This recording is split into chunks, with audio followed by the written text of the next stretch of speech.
Hey, everybody, this is a poker coaching study session. We are going to study single raised pots playing out of position as the initial aggressor and how to navigate these.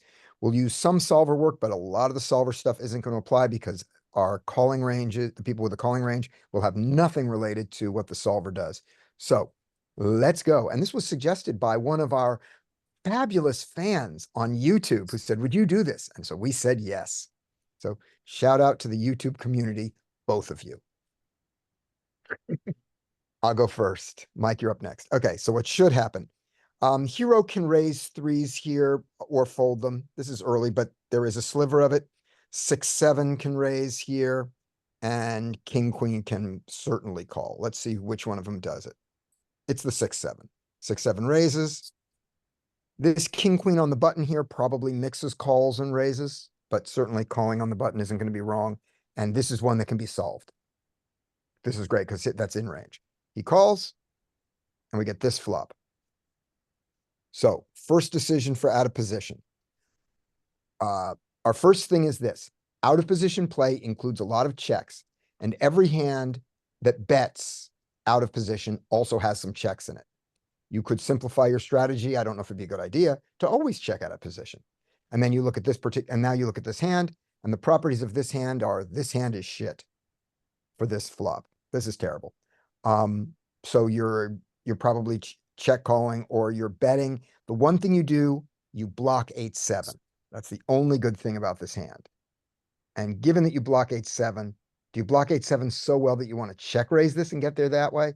I guess if this were me, I guess I would bet here more often than check and then give up and just hope that my blocking 8-7 is enough. And given that I'm doing that, I'm not going to bet 2 big blinds. I'm going to bet half pot at least because I don't want him floating because I'm going to lose to all the floats. All right, that's my theory. He bets small. He gets called. That should be the end of it for him. Yep. He checks. Diamond draw to the nuts. Go ahead and bet it now. He also has plenty of showdown value, actually. I bet the diamond draw. He checks behind the 4. And I think 6-7's only way to win is to bet. And he's not trying to get an ace to fold. He's trying to get the king of diamonds to fold. And the king of diamonds will fold for 5 big blinds, 4 big blinds, probably. But he checks, and there it goes. All right. We're learning, so let's throw this in the solver. It's solvable. Anybody ready? Okay, we can do that. Okay. We are aware that buttons are broken stack here. Yeah, the button's a broken stack, but I ignored that. I didn't even notice. All right. But we can look at it if you want. That's no worry. Let's look at that. And then while you're setting that up, Mike, maybe the next hand will be easier. Mike, what happens in the next hand? All right. Same situation with the 8-7 suit and the low jack is a very low frequency raise. Ace king is clearly going to be a raise if it gets to him. But since we know the filter, probably what's going to happen, threes might raise just because it's a pair in air quotes.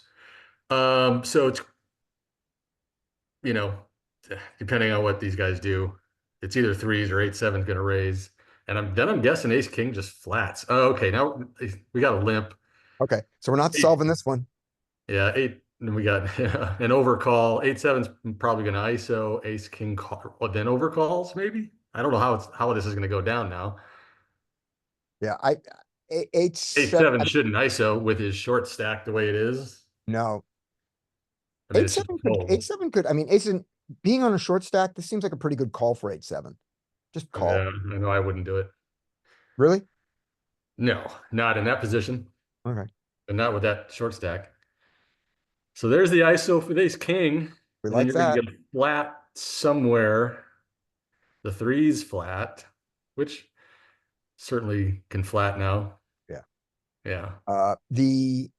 In the old world of the 10 and 20, the 10 and 20 rule, this 8-7 needs to fold there. He's not deep enough to play a suited connector for 6.5 big blinds. No, absolutely not. So check, bet, fold is probably how it should go down. And he bets big. And Uh, even having a club here, it just should just fold. Yeah. What do you guys think Oh, about imposition absolutely. sizing here? I think that I To think the that this is not ISO, bad. to the ISO, 3/4 pot. Yeah, I think it's good because you're limping under the gun. It could have all kinds of ace X, all kinds of gut shots, all kinds of club draws. But yeah, Okay. I think the sizing's good. Yeah, there's a valid argument to be made that you're getting just so much value from all ace 10, ace 9, ace 8, which is just not going to be capable of folding. I Yeah, mean, and here's versus pool, I think it's great. You know, maybe versus if you're somehow here in this position against a good player, probably size down, but I think this is great. here's what I like about it. What I like about it is he gets a call from every ace, and he folds a bunch of king, queen, king 10, and queen 10 that he doesn't mind folding. He doesn't get value from them. You know, he doesn't get max value, but he gets max protection from those. And you know, and some even, you know, does somebody fold a flush draw here? No, but he folds them out. Now, the argument against that is you don't want to fold them out. You don't want to isolate yourself to his only draws being his high draws. Like he only calls with a flush draw or a combo draw.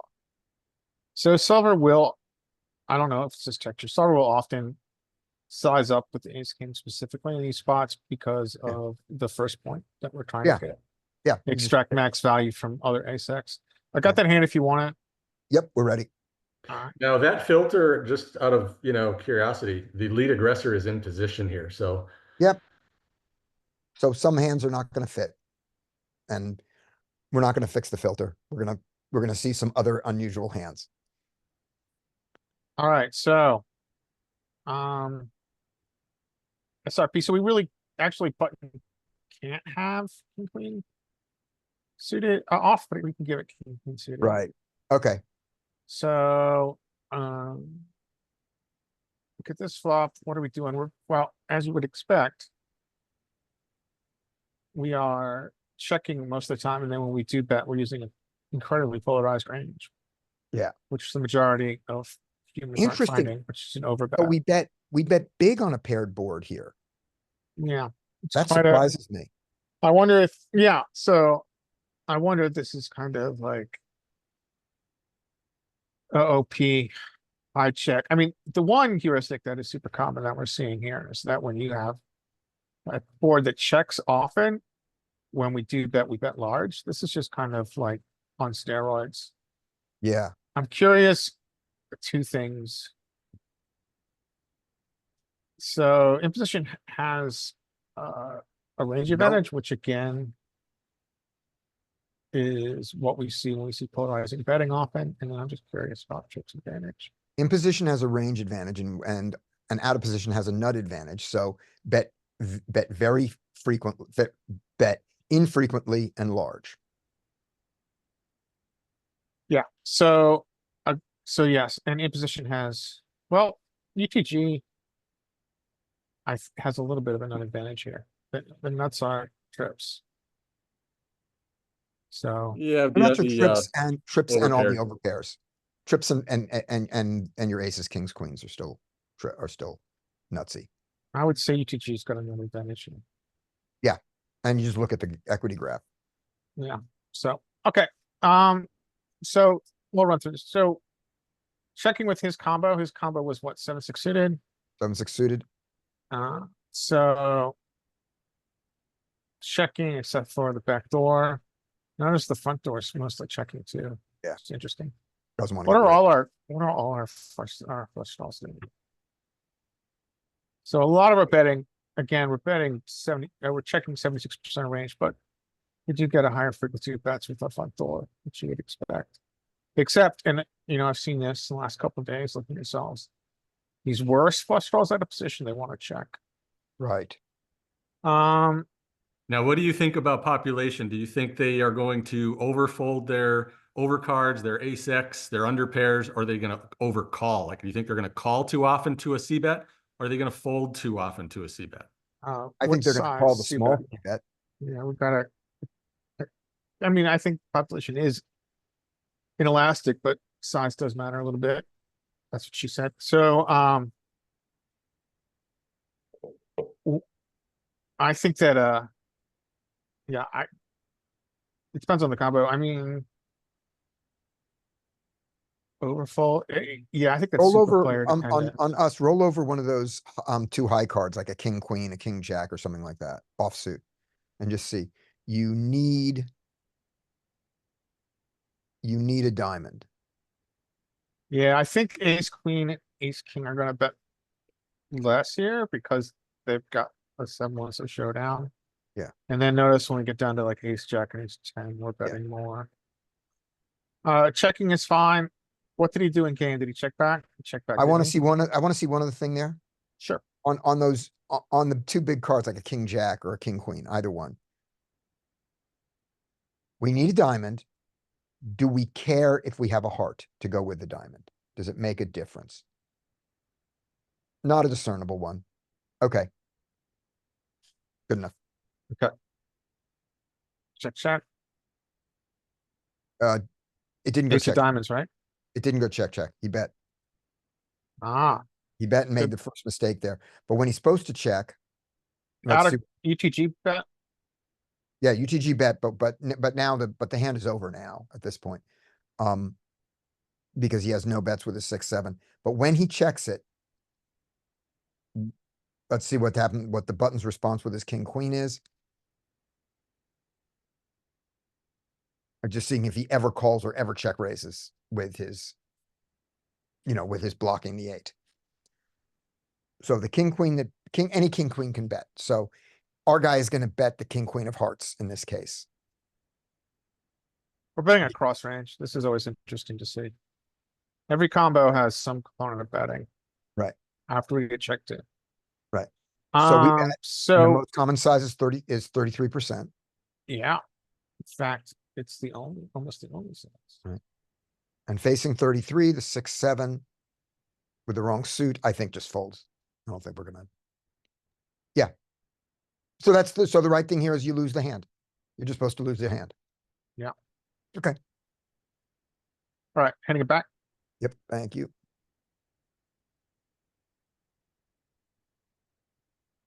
So that's an example there. Where. So on this hand, this is an example, I'm sorry, this hand here. This is not. How did we get here in the database? We just got someplace weird in the database. There we were in the middle of it. Okay. So we're never going to get back there. Good enough. Here we go. So, who is up? Mike, Larry's up. All right, I don't think king 7 gets to open this early. I think king 7 is a fold this early. I'm not as familiar with these ranges. King 7 gets to, but it mixes folds. Okay. And then ace 10 is a pure open. Yeah. Ace jack is 3-bet.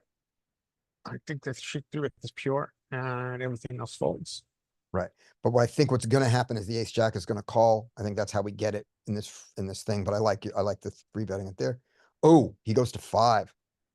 It's an interesting thing. So I'm seeing this more often, recently. I think I would call these. Well, let's pretend I have a full set. I think this is too good to fold. I think what I do here with a full stack, an ace jack facing a 5 big blind RFI. So ace queen, I'm pure 3-betting to 15 on full stacks, assuming. Ace jack feels more cuspy, but I think well, I'm obviously chucking the offsuit. I think I'm gonna roll for ace jack suited in position. What about you guys? I think that you start with the idea that when they make an oversized bet, you should be more polarized. So you should do less calling. So your VPIP should go down and your percentage of raises in that VPIP should go way up. And another way to think of it is this. Any hand that's kind of cuspy, you fold because they've made it big. So they knock out a bunch of your calling hands and you should be left with only raising hands. And ace jack suited is good enough. So I would three bet the ace jack suited. Yeah, I think this is And- not, what about ace ten suited? Is that where we get The ace cusp- jack suited is the cuspy one. I think certainly I would fold ace nine suited, and I think I would fold ace 10 suited to a 5 and maybe do something different to a 4. And the difference is if he's raising 5 all the time and he's raising with a normal frequency, I change all this, Yeah, sure. so it Agreed. matters. So, yeah, I But he's gonna just, call. so what I would do, he's gonna call, I think I would roll ace jack and three bet to 15 or fold. And we're still on, Check suited. and with this 5 range, I don't think those of us who don't have a calling range in these positions, I don't think we have to give ourselves a calling range when it goes to 5. The reason you would, Go ahead, is- Scott. we have no calling range because of the rake. When he inflates it to 5, the pot may be big enough that we're less worried about the rake. Allow me to posit this.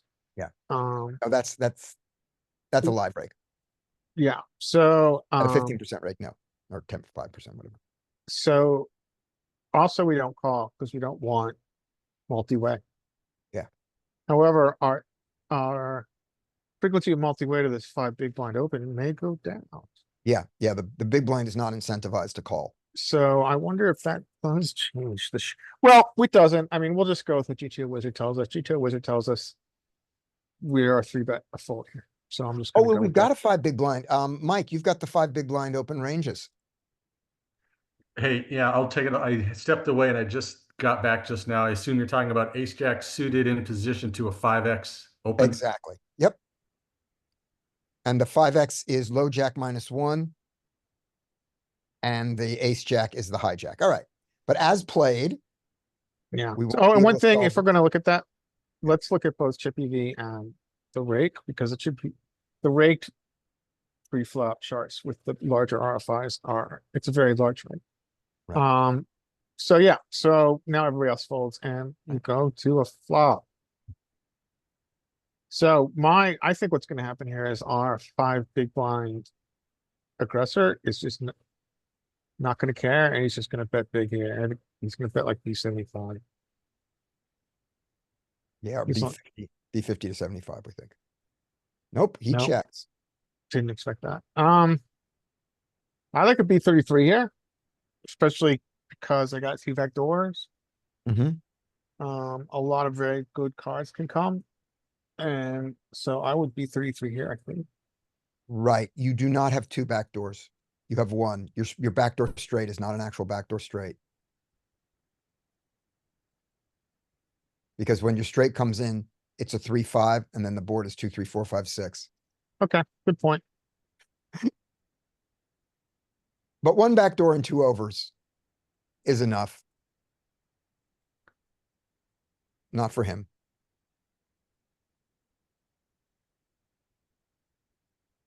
Yeah, who knows? This is like we're in La La Land. I guess he bets. He likes this card.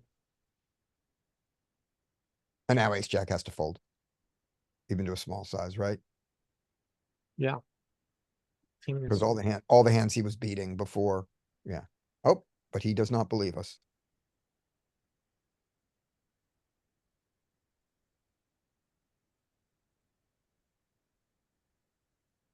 I don't know. Who knows?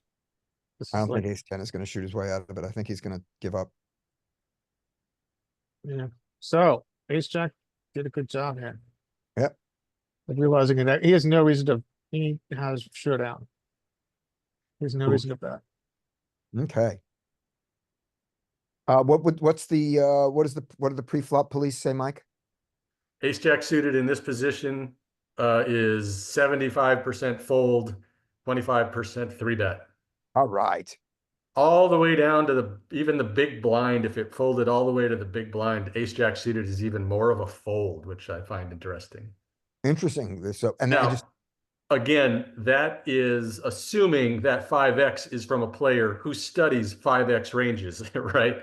right. So I think it's much more valuable versus, say, probably the typical broken stack that's raising to 5x. I think ace jack has way more value than the solver will kind of dictate. All right. So I would probably, if it were me, I would probably 3-bet that ace jack um, to most of those 5x type players. What Mhm. size would you use, Mike? Like just like 12. Like Okay. not, don't think you'd have to go 3x there. And the only reason I say that is because it seems like, at least just looking at some of the solver type strategies, that those inflated open raises like that, don't get a big 3-bet. Right. I So mean, you're- what's the you're- 3-bet that GTO Wizard uses?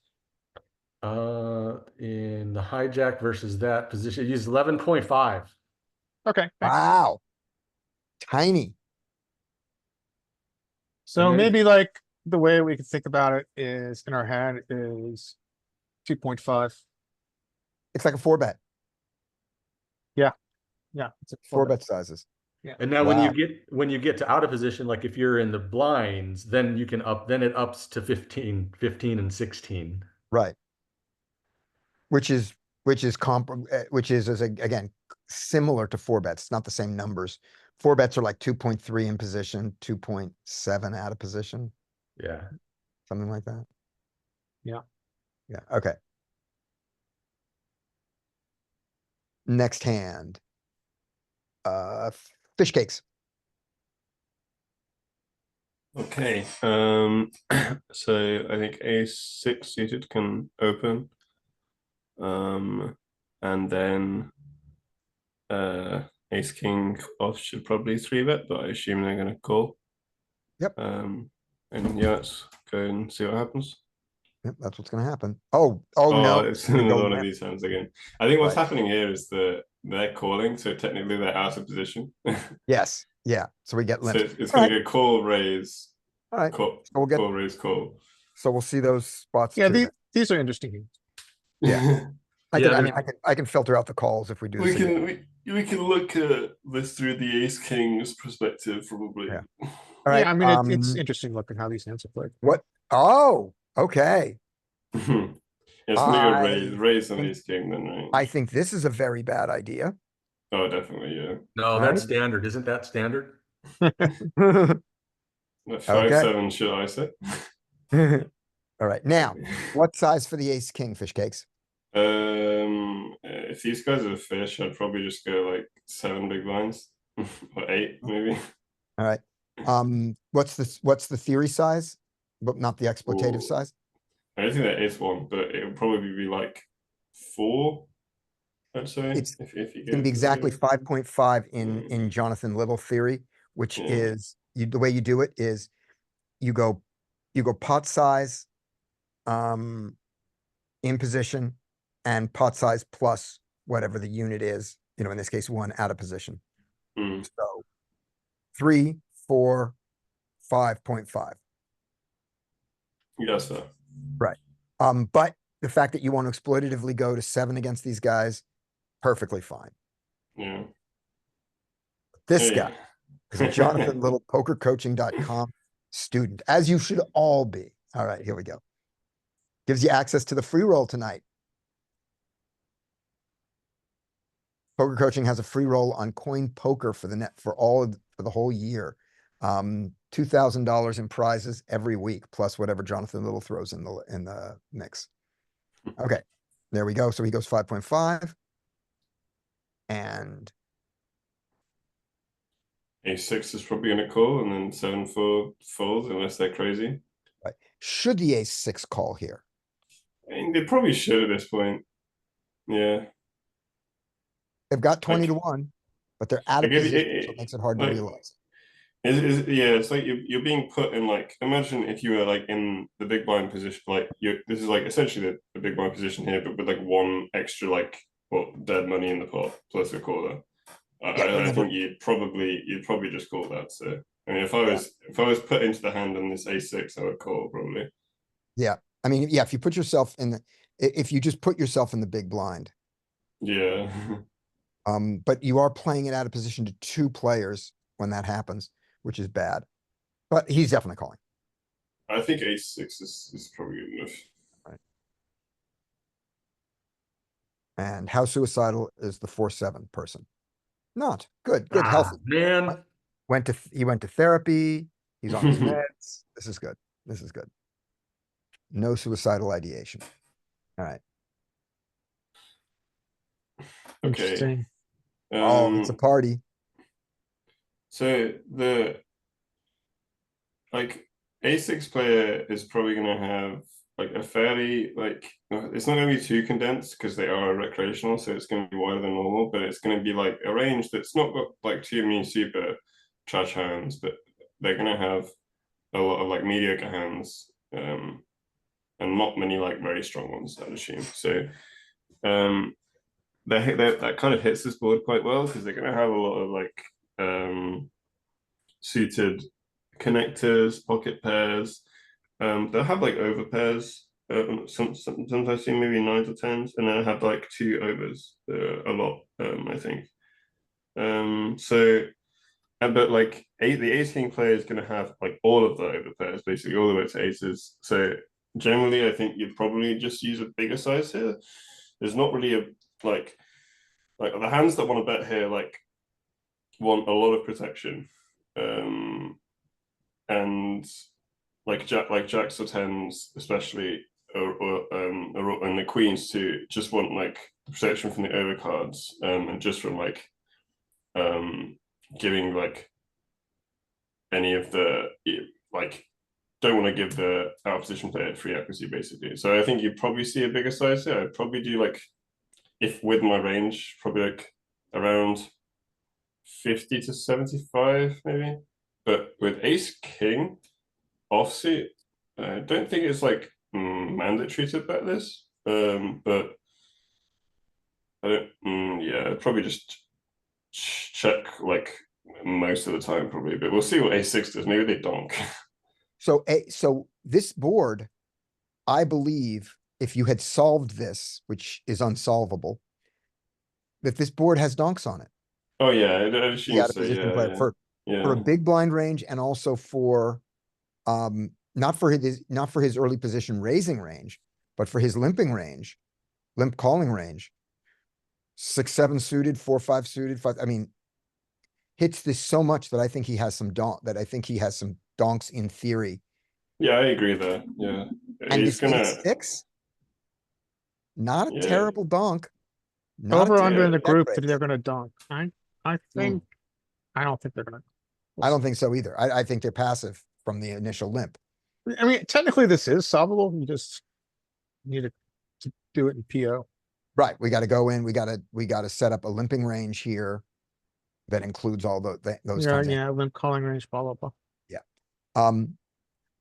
But with that said, for the ace king, you were advocating when he bets big. And I'm not sure of that because there is locked up equity on this board. So I think his bets may have to be small. Especially when ace-6 has the 6-7 suited that ace king rarely has. Because he would be so incentivized with his 6-7 suited on the cutoff to call rather than to squeeze. yeah, it depends. I mean, personally, I wouldn't have calls. I would just have raises. But I mean, they definitely will have an advantage. Like the imposition, the out position player will definitely have an advantage in the fact that they'll probably have more 8. They'll have more 4s and 5s especially. Yeah. I think the sets are going to be like the biggest one, and yeah, they will have like 7-6 and 2. So Okay, so let me put you in the cutoff here, and I'm gonna give you 4 hands, and I want you to tell me how you're playing. 5 hands. You're gonna tell me how you're playing every one of them. It went limp during the cutoff. You ready? So 6-7 suited. What are you doing? depending on the player, you can ISO a player's like in the hand. You can probably ISO still. Are you? It went limp to you in the cutoff. Are you ISOing there, or are you mostly folding your 6-7 suited? Yeah, I think if the people behind me, like the small blind and the big blind, are like super passive, then I think you can do that. Do which, limp or ISO? ISO. So you I have just, some, I just don't play calls that much. So so you have some ISOs with your 6-7. Do you have folds with your 6-7? yeah. I probably fold sometimes to 6-7 So too. you have yeah. 6-7 at reduced frequency and he doesn't. Yeah. He has it at full Yeah. frequency. Yeah. What are you doing with pocket fours? Oh yeah, this is the thing, right? That what I'm mentioning. Like fours, I will not have. Like, but you're he folding. will have. Yeah. Right, you're folding. So you're Yeah, folding it's- fives also, Yeah. and eights you're ISOing. Eights I will ISO, yeah. But like, Right. so he's gonna have an advantage with like fours, fives, and 7-6 for sure. Right. But like, And I'll he's still gonna have have one all other over. advantage.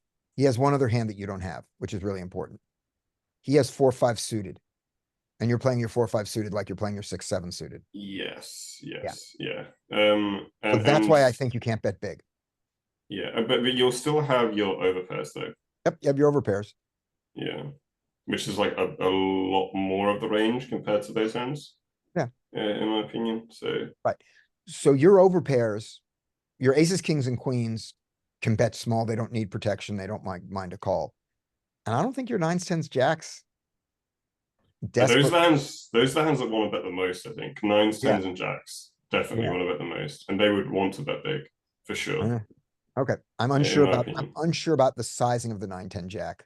Yeah, If you because said- if if your you biggest- bet small, you're just making it so easy for like over cards to with like backdoor flush draws, especially to just Yeah. realize equity. Like it's not really making any difficult decisions for any parts of his range if you bet small. I think that's my problem with it. So with that in mind, I will, with your input, I will argue for nines, tens, and jacks betting 50%, but not 75%. Mm. And queens, kings, and aces betting a third. That's my conclusion from your logic. But none of them push up to 75 because of my argument about you just don't have the nut advantage. Yeah, okay. Okay. That's fair. But what happens is he bets small. More small bet, yeah. I don't like the small bet, but it's fine still. I mean, if so the one way I think the small bet can work is if you think they're going to overcall, which I think is very hard in this spot, probably for them to overcall in the first place. Then you can double barrel turn, and then your bluffs do have like just more equity if they overflow turn, but we'll see. And then you can check raise this sometimes, call sometimes.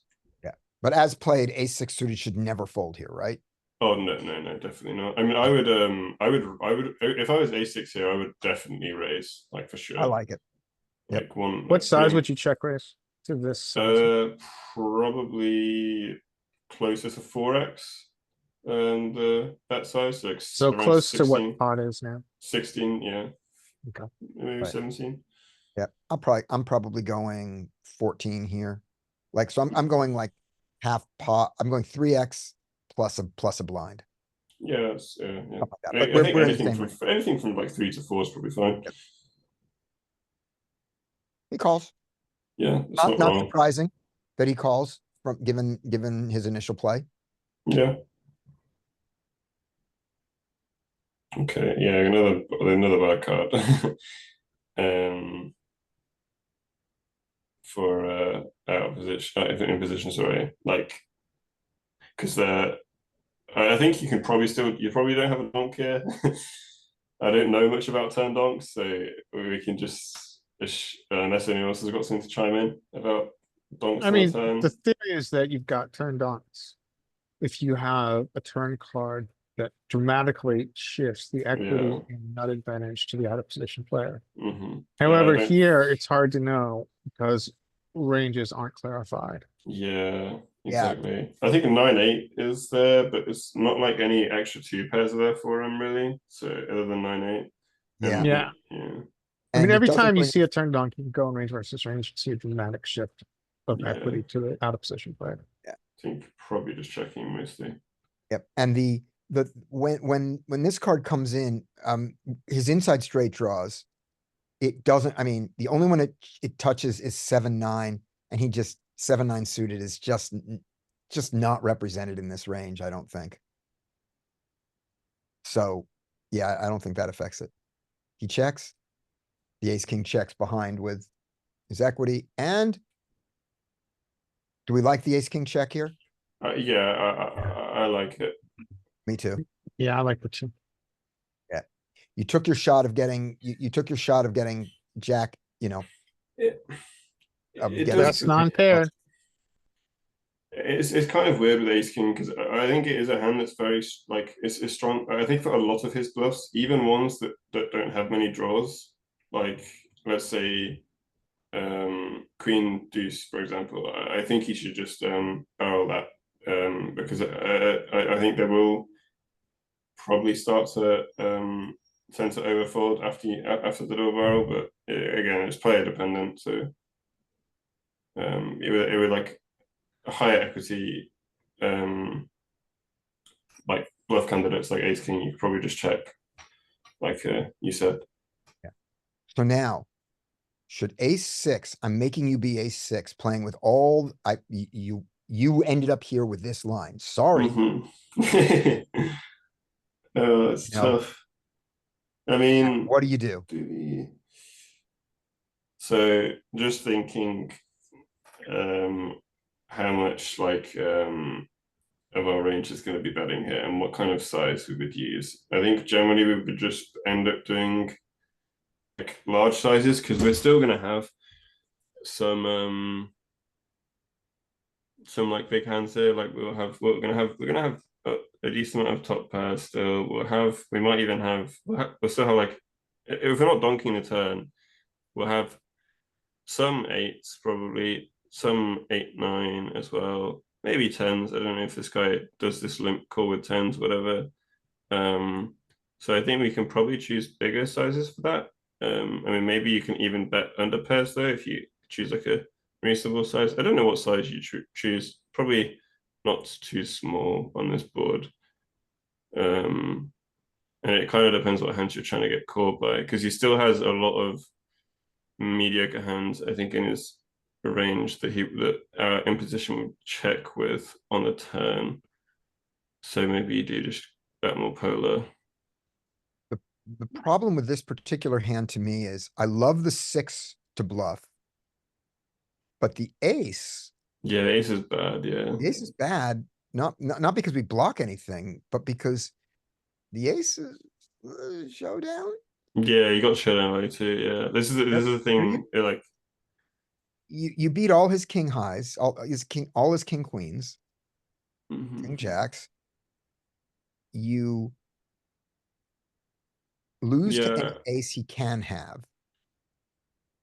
Yeah, I think with the specific hand, it definitely like lean more towards check. You could honestly, if anything, maybe it's better to have a check raise, to be honest, because you can still like capably slow play like 7-8 here or 7-6, sorry. It's like super nuts. So yeah, probably just as a person. So here's one thing about it as a check raise. When it goes check, you might win. King queen might go check, you know, in position with king queen might check behind. When in position bets, you know you never win without raising. Yeah. So that, I mean, yeah. So that might make this as opposed to a bet bluff. This might actually fit in a check raise bluff. Yeah, I think so. I mean, you probably still beat some bluffs with a size awareness. Like, I think I'd rather bluff it though. Yeah, maybe you could like call it sometimes, but I wouldn't recommend it.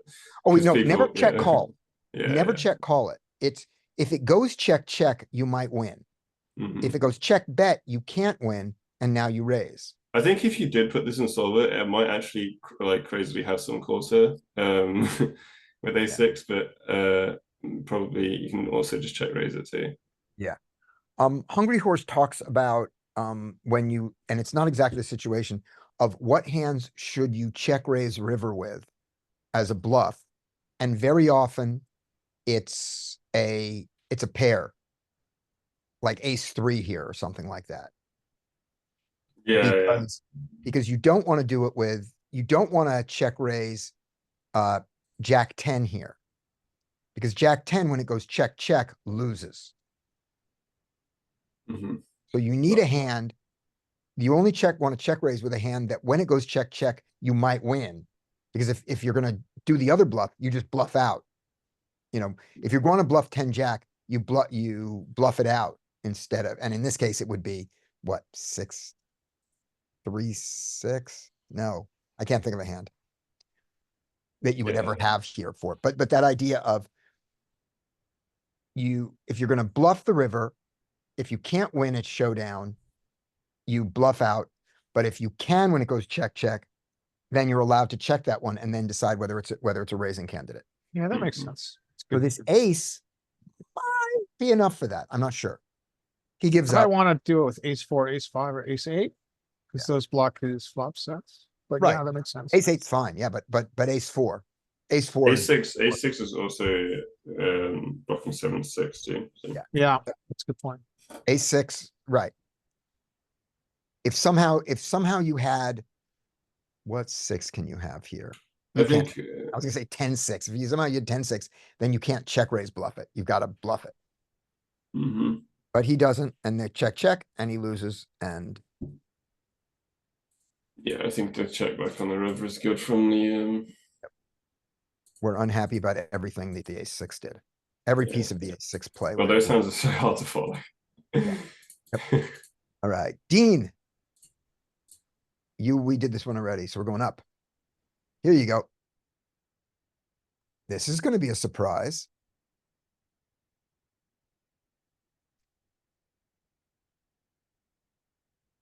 Dean, you want to unmute?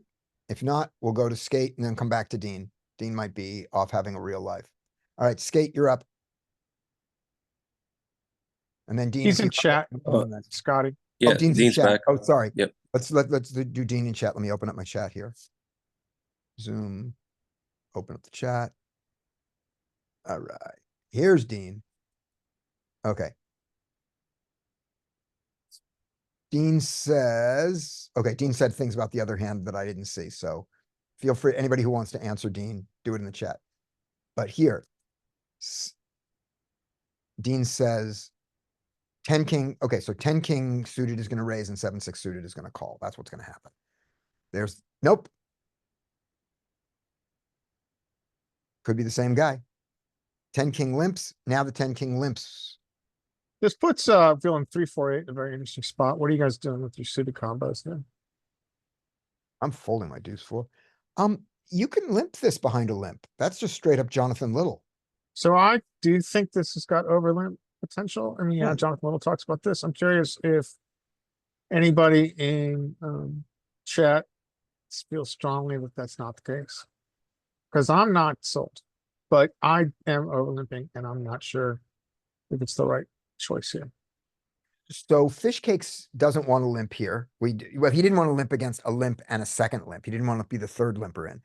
But Jonathan Little says he doesn't want to have he doesn't want to have an open limping strategy at all. Let's simplify your life and have none of that. But if someone else either makes the mistake of limping or that they have a good limping strategy, open limping strategy, because both can exist, you can happily limp behind with suited aces and suited connectors. And this is a suited connector and it's a fine limp. And So Scotty, I'm gonna humbly and with respect say that we don't get a profitable open limping range because of rake. The rake is just too punishing. NL50 that we play, that a limp can be profitable. yes, I agree. So, yeah, I don't think we get an open limp range profitably at this rate. No, I agree with you, and so does Jonathan Little. The idea was that if you are going to have a limping strategy, there exist good limping strategies. They aren't the optimal one under rakes, but there are limping strategies that include, top of range, that, good polarized limping strategies. That if someone said to you, must limp some hands. Now, when you get to But time we don't break think that we don't and think that chip they're playing EV, those. that's where it gets interesting. But I mean, in time break or chip EV, maybe it's, maybe all of a sudden we can do that, but Yeah, but my idea is, what I mean is this: when you shouldn't be an open limper. Yeah, that's my Facing argument. open You limp- When shouldn't be facing open limping. limpers, there are two kinds of open limpers you can face. You can face open limpers who are just bad and don't know this, or people who have at least got an intelligent open limping strategy. Yeah, And again, both agreed. those 6-7 suited is a reasonable limp. That's what my point Yeah. was. Sorry, guys. I think the problem maybe is if you have aggressive players before you, I think it's bad because you can one raise your limping. Yes, And absolutely. Yep. Totally on board with you. But in this particular case, when you throw in the one big blind and get raised to the right size, you just fold and you lose one big blind. Yeah. You had the opportunity. It's not, the problem is if the first limp calls, you have to call with anything you limp, basically. Yeah, you pocket didn't let out pairs, for it. switch connectors. If you have odds, maybe you have to call. Yep. Yep. If you are playing deep stack, you have to call. Everything. Yeah. I think. Well, I think you can fold, let's say that the raise comes from the button. I think you can fold a suited connector out of position, deep stack, but if the raise comes from the big blind or the small blind, playing a suited connector multi-way, deep stacked, in position, that's profitable. Just not on this Yeah, particular, I think so. just not per hand, not on each hand. It's profitable when you sum up all the hands. All right, but in this case, let's see what happens. He does the ISO. Good in. All right. Good on him. And 10 king calls. And next, yeah, so we're gonna have a lot of limps in this that we didn't mean to have. All right. So up next, so Dean, this is still your hand. So you're gonna tell us what you're gonna tell us the flop thing. And Makino, you're gonna do the next hand. Just so you know. All right. King 10 suited should do what? Mr. Dean? Oh, we lost Dean. Is that true? Is Dean out? Check, he says. Oh, no, Dean's still here. He just wasn't on my screen. Okay, He's saying Dean check out of checks. position. Right, checks out of position. This looks like a good check raise. 6-7.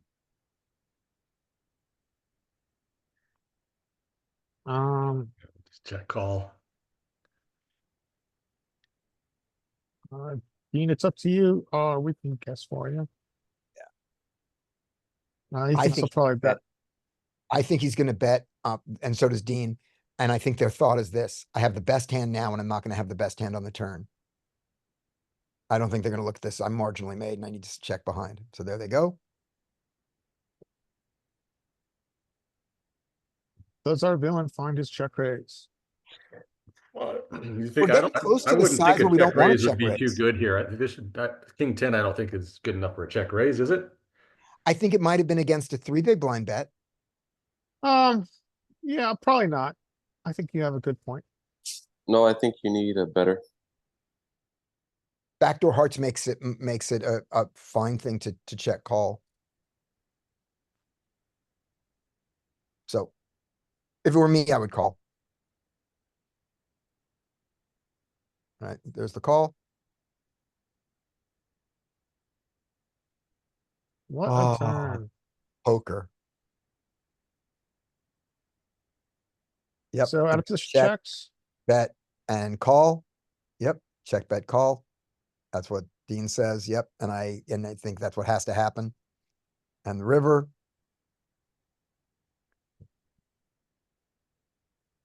Oh, did we look at size here? 11, yeah, that's fine.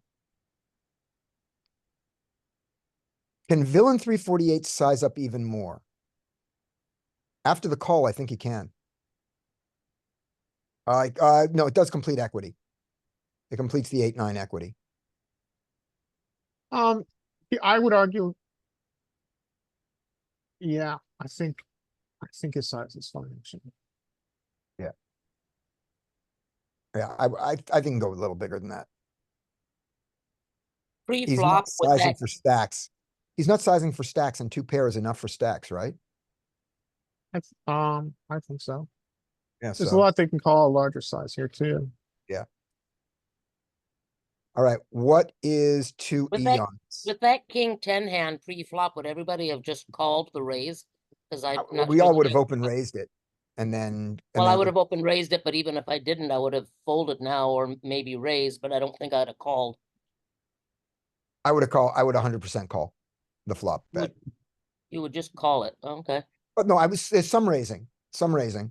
But when he made the 4 big blind bet, I think I was raising a 3 big blind bet and calling everything 5 big blinds and bigger. And so 4 was right on the cusp for me. Huh. Okay. Doesn't seem like king ten is a very good hand, but I have top pair and I have a backdoor flush. no, pre-flop. Oh, pre-flop, sorry. Pre-flop, he limped, which, okay, that's already a problem, but now when the 7-6 raised, he just called, and I was wondering what people thought of that. If you made me have a limping range, I would limp call king 10 suited. I wouldn't limp re-raise it. Okay, Yeah. or limp fold it, okay, No. Not king 10 suited. okay. I suspect a good limping range includes king 10 suited, doing some 3-betting, doing some limp re-raising, but also limp calling. I think that king 10, king jack would mix mix calls and raises, and you can simulate it by putting it in the big blind and see that king 10 suited isn't a pure 3-bet from the big blind against the hijack. It's a lot, but it's not pure. Hmm. King 10 suited also, by the way, is a 3-bet against a raise. So if you were in position with a king 10 suited, you would raise it against a raise. I mean, you would 3-bet. That's one of the big 3-betting hands. Yeah, I'd be okay with a raise. Yeah. To be honest, my second choice would be a fold, but never a call, but okay, I'm hearing you. Well, take a look at the button range where you're allowed calls and raises, and take a look at king 10 suited. I bet it mixes. So just a quick, this isn't the situation he's in, but let's just, It's hard to say what GTO would do, because GTO doesn't allow us to limp. right. But just for fun, well, that's not what I wanted to look at. I wanted to look at Wizard Cash. Okay.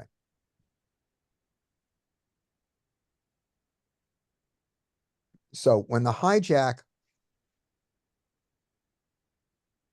there we go. When the hijack raises, you see your king 10 on the button here? What it does? It mixes. Therefore, I mean, yes, you're in position here, but this tells you that the call and the raise, that you don't need to fold it. And I put him in see. big, and now instead of the button, look in the big blind where you've already got one in. You don't bother, but you would raise it, when you're in the cutoff, king 10 suited is a pure raise. So there we go. Yeah, So calling it out of position. So you'd call it in the big blind, therefore calling king 10 out of position to a raise is not bad. And on the button, you get to mix it. So if you're gonna limp it, you can limp call it. And with what you were probably- looking at when you're in the big blind versus the hijack, they're assuming that the hijack has a raise probably of about 2.5 or something, don't they? Yep, that's true too. And this was more money. But there was more dead money in the pot. So you look at the big blind version of it. You look on when you're the big blind here. The fact that you always call in the big blind out of position means that when you limped it and got raised, you should also call it. Okay, You see that crate? Do you see the equivalence that I'm making there? yeah, So here he is. My question to you guys is, and the person I'm going to ask this of is Dean, because it's Dean's hand.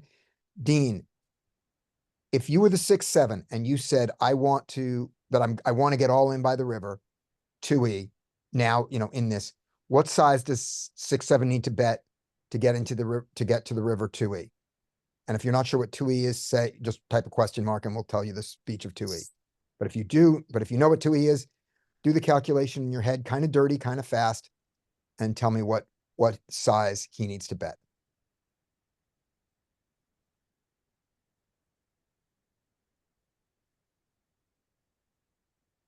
I think it's more like 15 less. I think it's like 75. Let's see.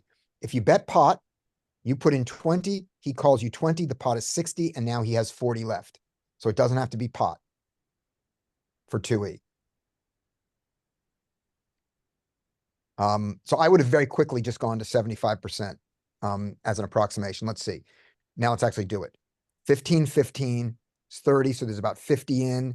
15 brings us down to just under pot size, 58. So 15 would do it, but really it's in between the two. So right there, B80. Yep. So that's my argument, is that he should bet the 6-7 suited bigger because he should be trying to go in 2E. And then if he gets jammed on, he's probably beat by an 8-9 and he folds. So that's what I think. But he went 11. And the river is the jack. And king 10 absolutely shouldn't donk. He's beating all the spades that brick off, and he's losing to the ace king. And 6-7 should bet. And how big should 6-7 bet now?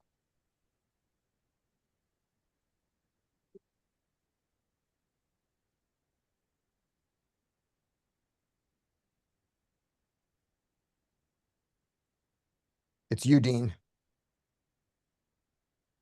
Dean is gonna jam it because he has some bluffs here too.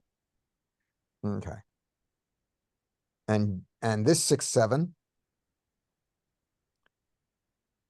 does just over half pot, which the only ugly thing is that villain's king 10 could easily be king jack here. In which case, I guess, do you fold to the jam? Your pot odds would be so ridiculous. Yeah, that's the problem. Yeah. Yeah. All I right. would have problems folding 2 pairs of his pot odds. Yeah. So there you go. And the king 10 has figured it out. All right. Up next is Makina. Makina 0. Hello. Hello. All right. Hello. This is your I'm hand. driving, but let's go. Okay, can you see the board? Are you driving and you Yeah, see the board? Good. If you Yes. crash while this is going on, then skate, you'll take over the hand. Can I raise and the other guys fold? I think no. Right. He two limps? No. Oh, okay, we have a big blind overplays, yes? Yeah. In check. King jack. So the 10-9 They say, raise is too small because of the king jack. He needed to raise to like 4.5 because of the dead money in the pot. But he didn't. for the blind. Yeah. I think king jack can come along for 2 more big blinds. Yes, I raise there. No, he shouldn't 3-bet this. No, we go call, king jack, go calls, That's what's and gonna happen. everybody folds, I think. Yep.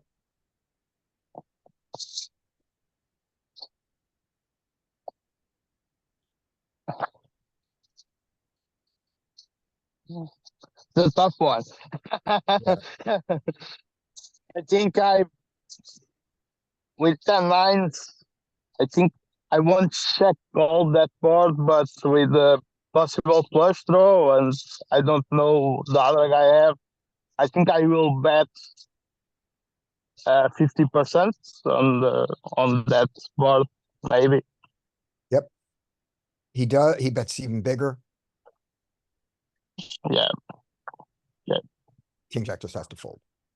Ah, Yes, I don't think we have, we don't have anything on that.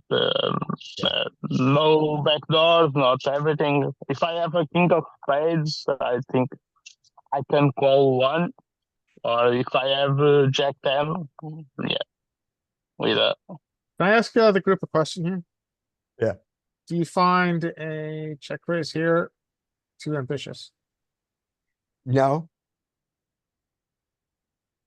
Kind of like a check raise here. I think check raise is how we get to our maximum equity denial. Kind of like a check raise. all right. Well, he's gone maximum equity denial by betting pot. that should work. I think check raises are more effective. Equity Yeah. denial tool. Is 10-9 strong enough? Is that a strong enough nine? Or is that kick, or do you have a kicker problem? I think you do have a kicker issue, but I think the check raise is more driven by the fact that you have the best hand now, but often don't on turn or Yeah. river if you play passively. So we're driven to deny equity by check raising. Okay.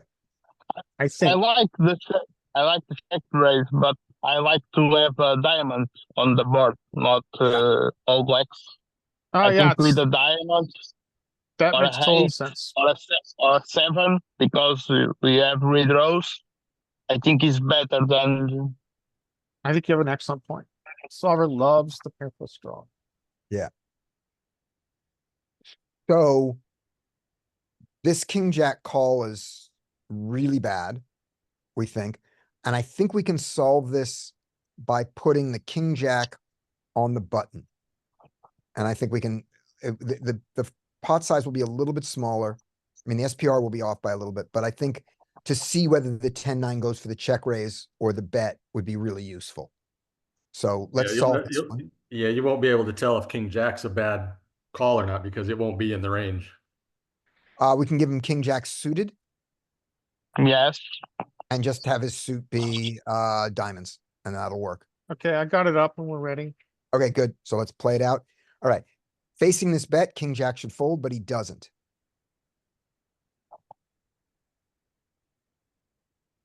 That is a Okay. frightening card. Yeah, really bad one, 14, 10, 9. But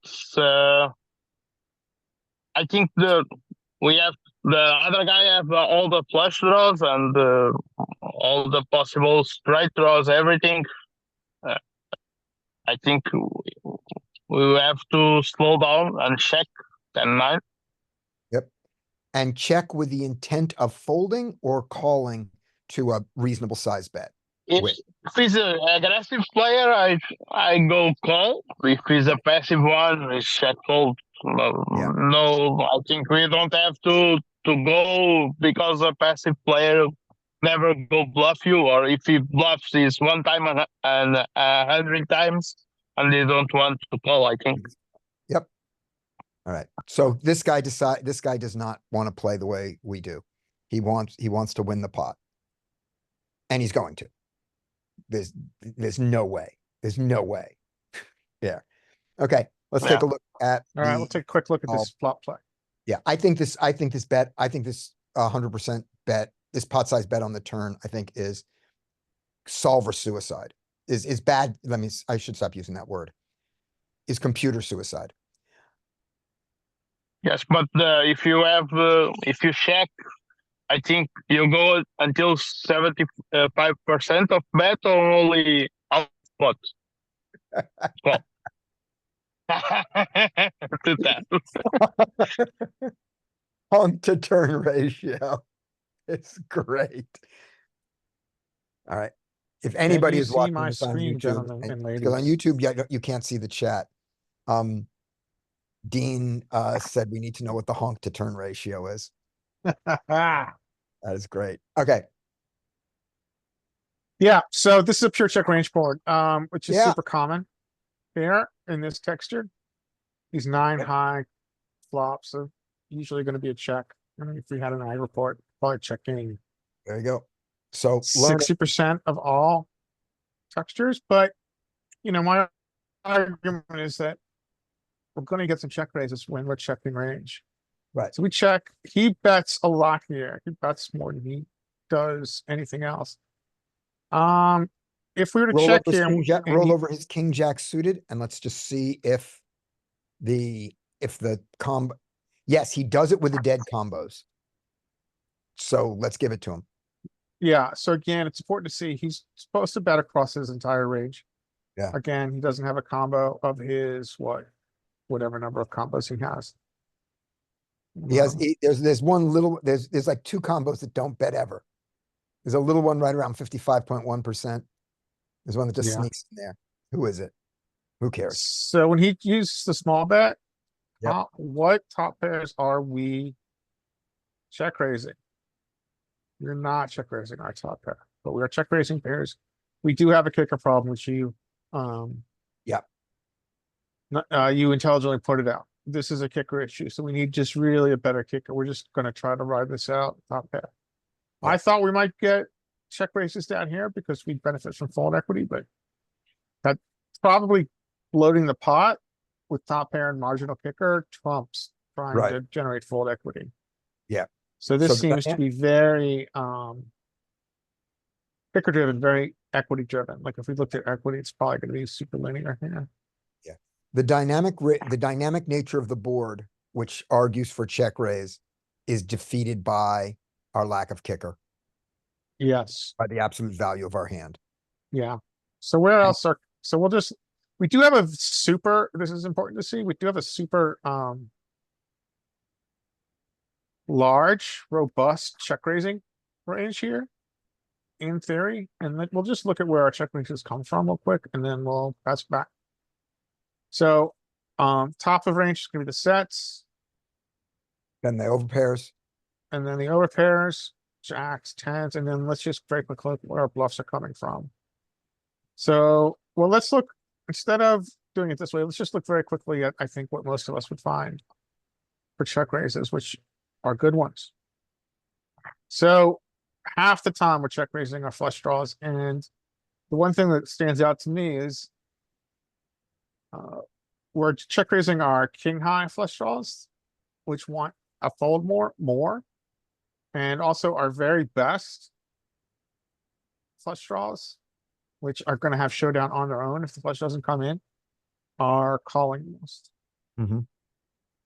So, all right, that's just a quick look. Anything Okay, else and you then guys before want to you look at leave here? this, before you leave the screen, the thing I want to point out is interesting. The one flush draw that, the flush draw that never does it is the ace four. Yeah, that's a good point. We got So even though showdown. pair plus a flush draw, it says it likes the pair is enough to not do it. I wonder, okay, now I'm curious about Would you roll 10, over 9, ace yeah, it nine? doesn't really care. Would you roll over ace nine off? And the idea is you want a spade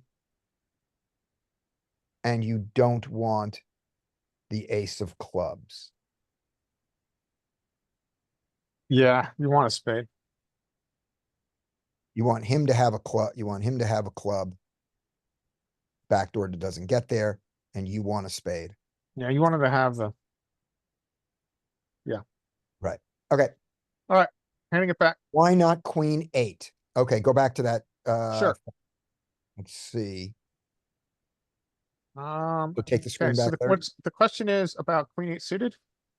Yeah, we don't have queen eight offsuit, so queen eight suited. Queen eight It's suited, in there. goes for definitely it in there. sometimes. It mixes the check raise. It has a backdoor straight to go with it, so does it do it less?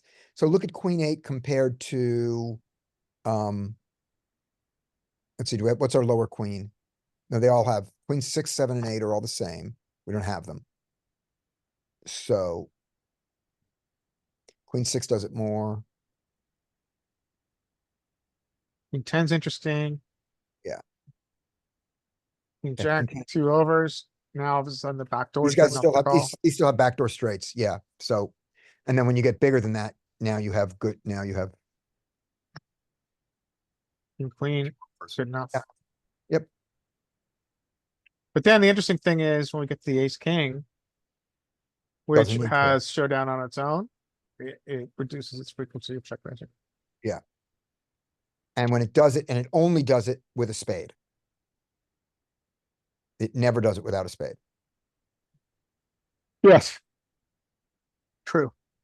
Yeah. All right, should And we it hand it back? prefers the king of spades to the ace of spades. That I'm might, not gonna- my weak theory here is that we want to generate more folds with the king of spades. It's not drawing to the nuts, backdoor to the nuts. Okay. But don't hold that. Anything else? Apparently not. Well, apparently if you want to, we can. Yeah, so this guy, that's right, so we do not, we don't like this play in many ways. We did, in this one, just to go through the hand, we don't like his sizing pre-flop. We think this should be 4.5 more often. And this should be a check call and a check raise more often than a bet. We know why he did it. And I say that when you make this mistake, that this is compounding that mistake. Yeah, I mean, this is like, the way I think about this is that. I mean, you know, people want to shoot themselves out. I mean, the gut for some people is. They want to shoot their way out. Mhm. When they're out of position and the bad turn card comes. What solver has showed us is that. We just need to be cognizant of how the board changes and what the range is. And how much of the calling range is spades here. Now, I kind of think of this as like betting into the void. You have no information about what the strength of this guy's hand, except that he's called your Mhm. flop bet, which is pot size. Yeah, the only thing you know about his hand is that it's significantly better than king jack offsuit right here. Yes, yes, exactly. So, so I find this to be an egregious error because, I think the way that Jonathan Little would put it is that you're only getting called by better. You're never getting called by worse. Yep. You've essentially turned your top pair into a bluff, which is Yeah. stupid because you have showdown.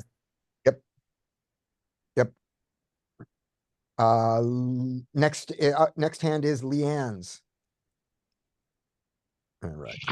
This is what you get, Okay. Leanne. The only question there, if we check 10-9, what's and the bets, what we call always, or we only call to 50 bet? What do you call that? Yeah, I So mean, you have a that- good point. I mean, when we give up the betting lead, we've now changed to a strategy that's bluff catching and calling, and that's uncomfortable. Generally, a B50, a 50% bet, I would call. And then see what develops on river. Yeah. So if we were the 10-9 here and playing it, against, if in the solver thing, we're gonna go check. If he bets, we're gonna call. Then on the turn, when the 7 comes, we're gonna check again. And when he bets, depending on his size, we will start mixing folds and calls. And so, yes, Yeah, we make ourselves that we can be bluffed off this hand, by the way. The solver is allowing itself to be bluffed off this hand by the river. Yeah, it's the worst of two bad choices. Yeah. And that's Yeah. just the nature of playing out of position. Larry, actually, take it back. Let's do this and take the check bet call line. Sure, that's a good Mhm. idea. And then when this turn comes, yeah, so let's do the thing that I just said. Okay, so, yeah, so let's just verify what we think solver should do. So we're gonna give button a bet. We're gonna call Yeah, here. Common size. Sorry, I didn't hear. Yeah, yes, button's most common size bet. And then hijack calls. Seven What of was spades, what Seven was of the spades. turn? 7 of spades, terrible hand, terrible card. 7 of spades, terrible card. We're again checking range. And now we'll give button his most common size. And we'll ignore what his hand is. And the most common size is 50. And I think we have to call 50. Yeah, let's look at all the top pairs here. We might then we'll start folding. It gets Yep. sometimes quite. Let's look at all the top pairs. Yeah. Interesting that it's calling with 10-9. You have blocker properties. We block what? straight draw. Straight draw? Yeah. Why do we want to Yeah, block a, you're right. We block, maybe. Yeah, why do we okay. want to I'll buy block a that. straight draw? 7. Then we block Jack 10. We're unblocking bluffs. What bluff are we unblocking? His overcards. Oh, just that he has when he, He has more, he has, yeah, we don't hold a jack, queen, king, or ace, so we're unblocking all those overcards. okay, so you can just have just two bizarre overs. Okay. Yeah, so that's a good point, Mike. So yeah, I mean, we aren't gonna be indifferent. I mean. Yeah. We're just gonna get bluffed here sometimes in solver land, but solver Most of the time- again, solver finds that the better of the two bad alternatives to just trying to Right. shoot ourselves out. Now give him the 75% bet instead. Okay, so so our fold at frequency is 30%. Yep. And Now now our it's top up over pairs are 43%. But we love that 10-9. We love the 10-9 and the ace-9 now when he Yeah, pulls. so the 10-9 must have block, well, it's got unblocker properties as Yeah. Mike put it, which may very well be maybe the case. Yep. We're blocking a bunch of stuff. And then ace-9 is ace-9. Okay, And great. ace-9 all of a sudden, notice ace-9 starts calling more here, where Yeah. here it was mixed. So Right. let's just give the B50, which is the most common size. Yep. We call, what was the There was no river. name? There was no river. We can get there. So we're gonna give it, we're gonna randomize river. Yeah. Three. We check. Oh, that's And- terrible. Oh, it's a one card straight is out there now. Yeah, good point. And then. There, Button has no hands here. What?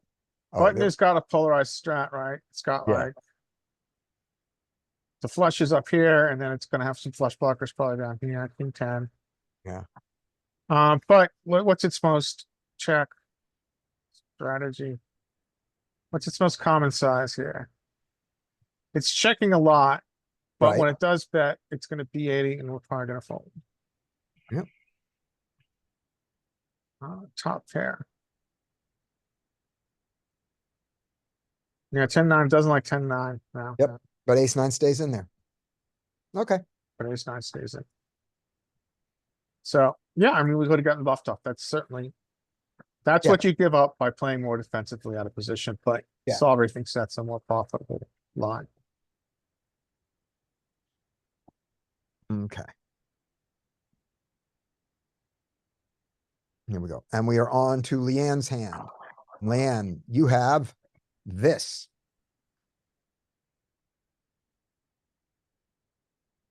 I would just raise with those kings and I think 6-8 will fold. I think everything. I think everything is folding. 3.5. Yeah, 3.5, the fives should, the fives can set mine here. If this guy's, Oh, this the guy's- fives, I didn't even see those. Fives on Yeah. the button, I actually would call. yeah, they could set mine, although at 3.5, they can also fold. Mike, would you check what the five, just how much the fives change at 3 and 4 big blinds compared to 2.5? But they set mine.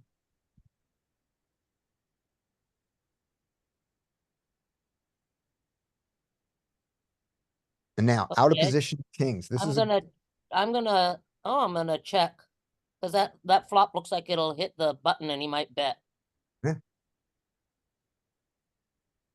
this seems like a good check raise, and I think the diamond heartness of it makes it even more check raising than any other combo. This is gonna be the most raised combo of, oh, they're all gonna raise. What am I saying? Yeah, okay, I hadn't even thought of that. I was Yeah. just gonna check raise, but yeah, the diamond heart, okay.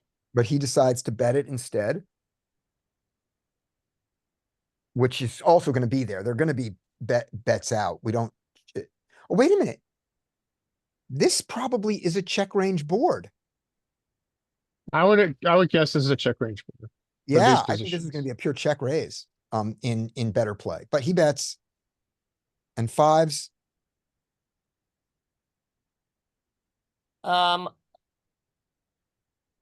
You say that's a check range board. I was thinking out of position, I would check most hands. In this particular one, I'd be ready for check raise, but.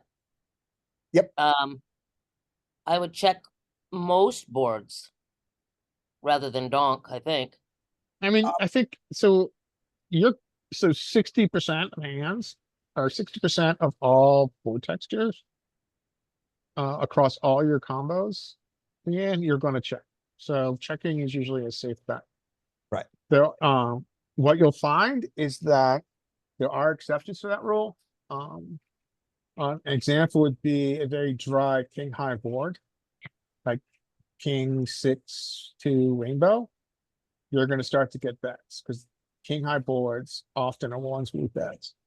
But choosing to take a check range board, which I think, some of the people who come to this class, this webinar do, like for instance Sutton does, are just fine. If So, if the two of hearts is a ace of hearts, you check raise or you lead. check, you You check, make- call and cry. And you you hope that make your your diamond comes continuation bet. Yeah, no, you don't check raise kings into an ace high board there. Or I don't. Yeah, I know, yeah. I don't know. Or if Anyway, you- with this, I think the fives have to call this. and yeah, see I what agree. happens. And I think what the fives do is the fives without a diamond all fold and the fives with a diamond all call. That's how you mix your Right. fives. Yes, In the old days, 20 years ago, Lon McCarroll would say he's going to bet his kings to see where he is. We have learned that that is not a thing. Especially out of position. Yeah, that's exactly the point. Yeah.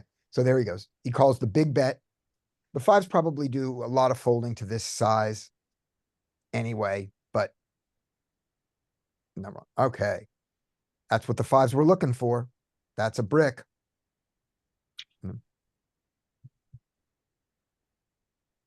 that's too bad. I would have checked again and been ready to check raise or something, but Yeah. with my king of diamonds, but Now I think the fives just fold. I don't think they can draw to their five, yeah, that's too bad, because if we had checked, fives might bet. but they don't. Oh. All the money in the world. So that brings in 5, 7, and 7, 10. Those don't exist.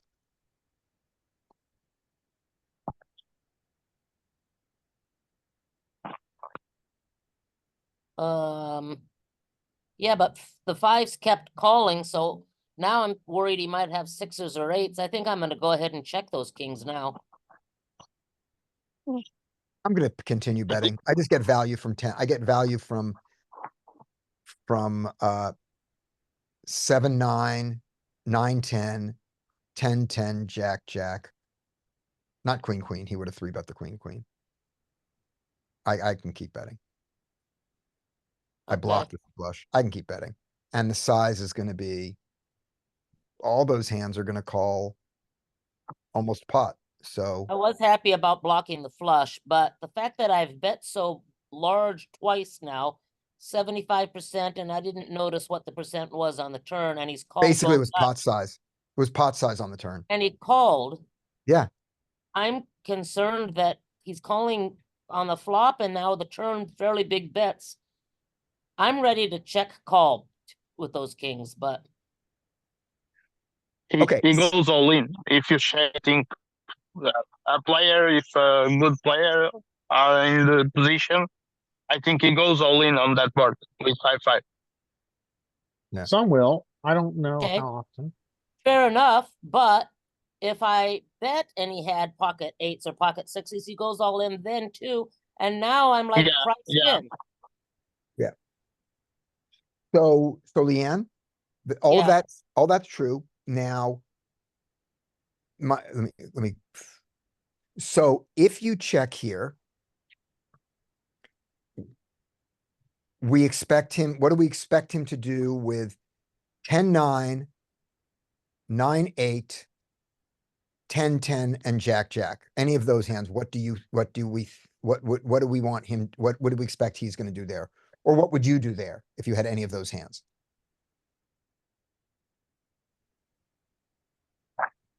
Um.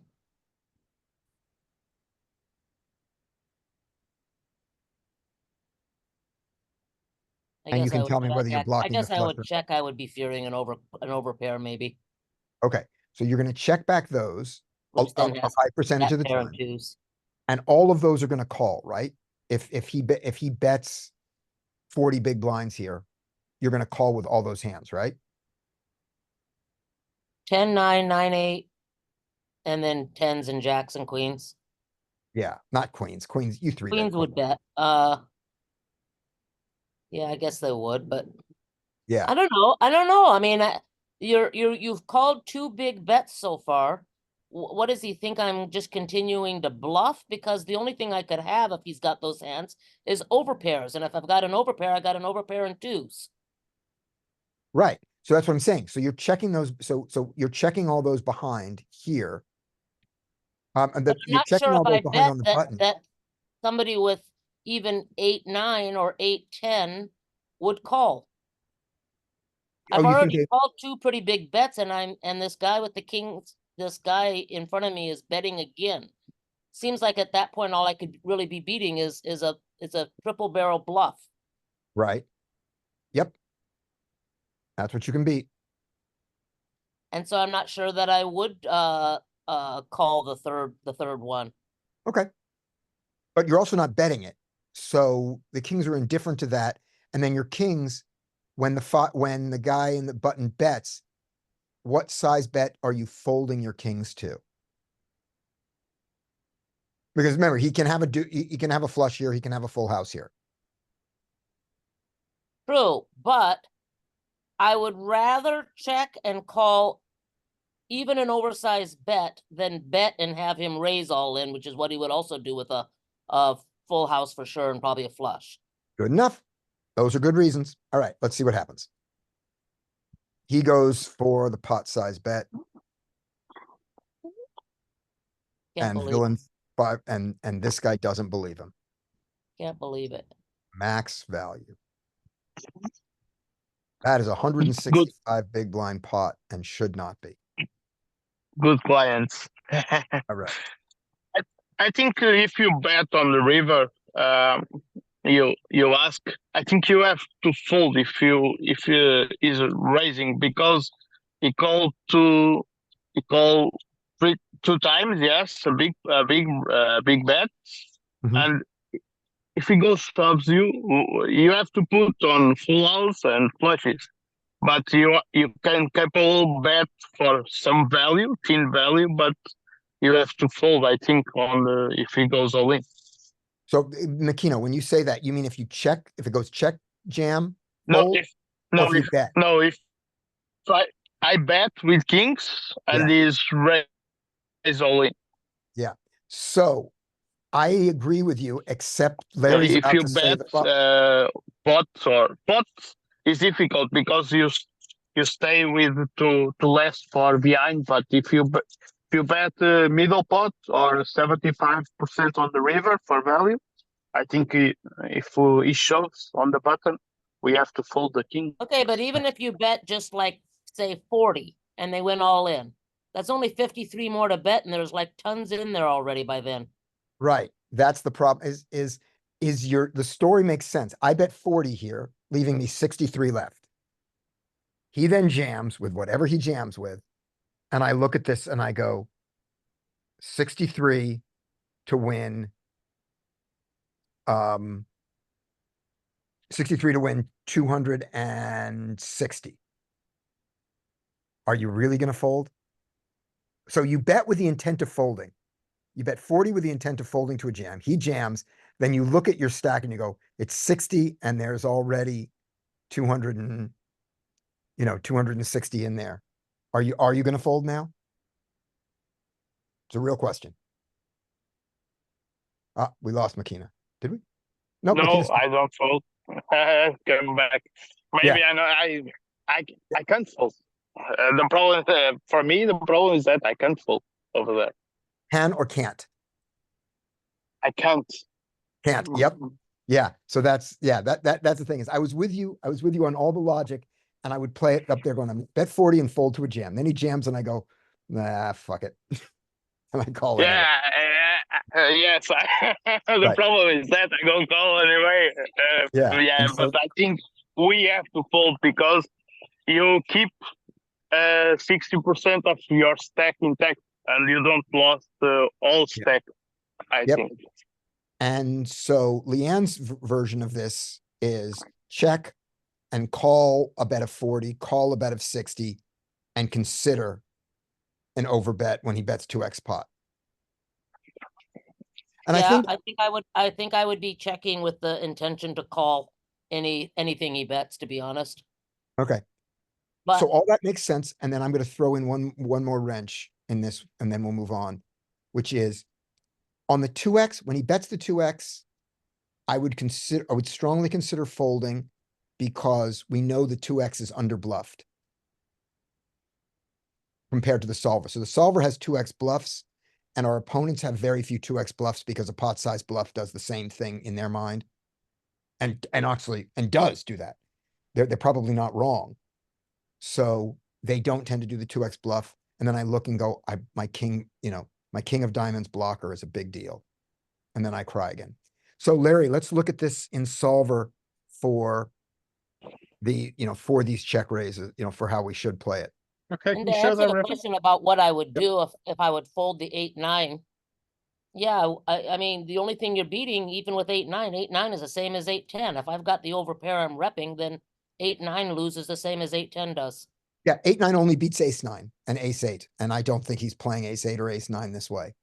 Right. Yeah, exactly. I will say to the group, clearly this filter is an interesting filter, a good filter for us to study because we're looking at a lot of hands in solver. So Yeah. clearly this is producing a lot of interesting spots for us to look at. So we all have multi-table Foley to thank for this. Who's that? Multi-table Foley is someone who watches on YouTube who asked specifically for this spot. Oh. Multi-table. Cheers, mate. Okay. out to Are you ready multi-table. for me to share? Yes, you are. All right. Dean points out that 8-9, but 8-9 does block two of his sets. 8-8 and 9-9. Yes. Okay, so this is a check range as we expected in solve. Yep.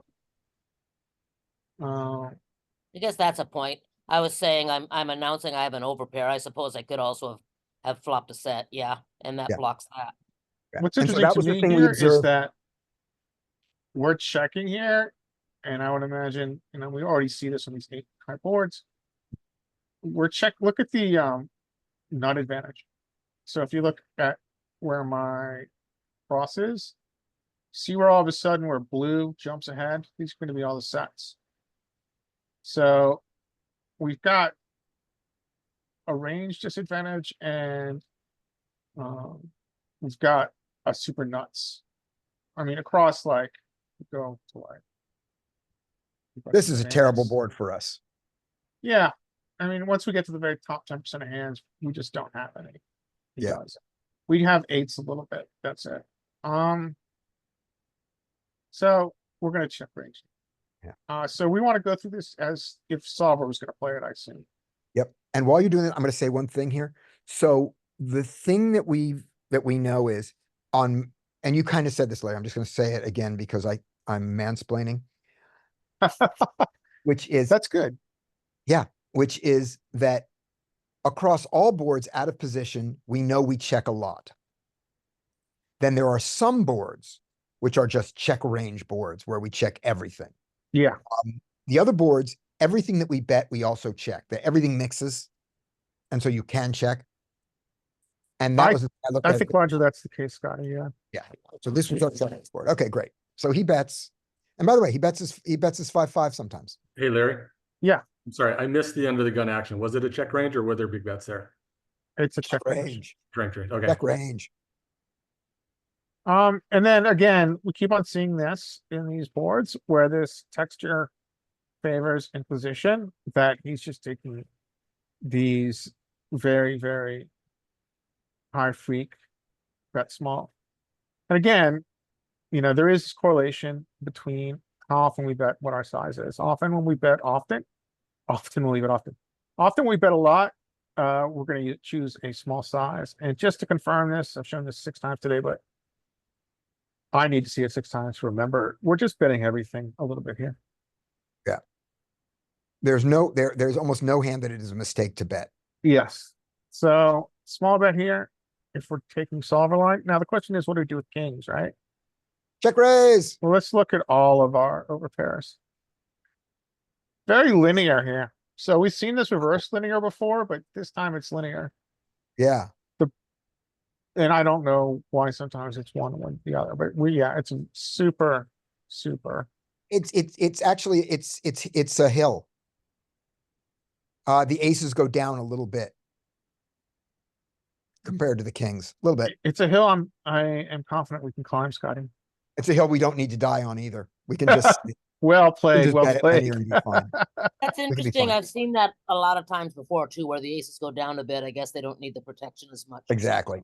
Yeah, so what I would be most curious about is, are check raises more with the diamond or less? And I'm not sure.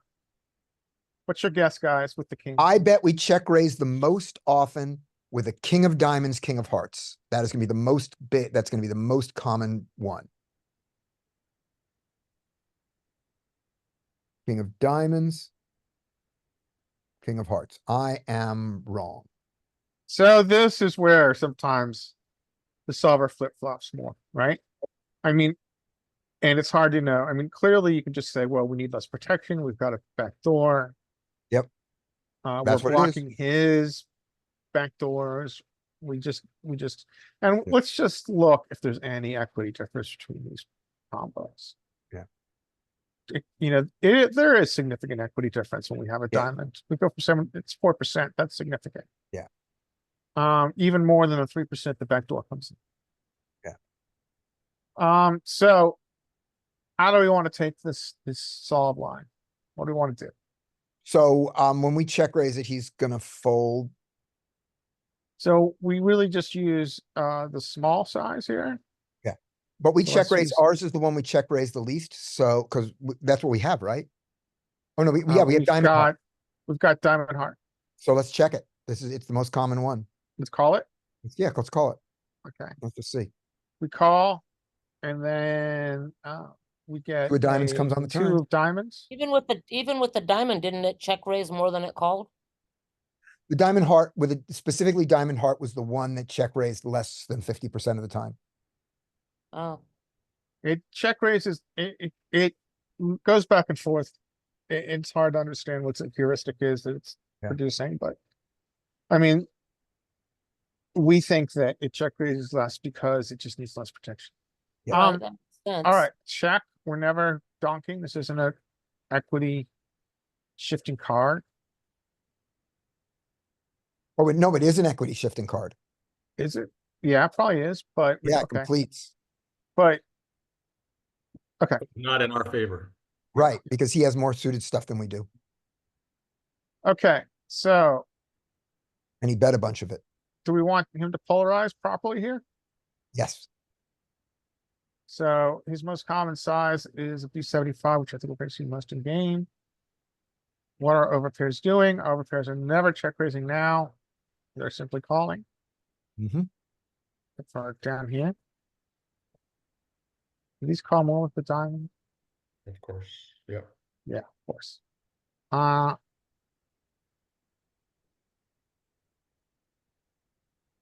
Nine of hearts.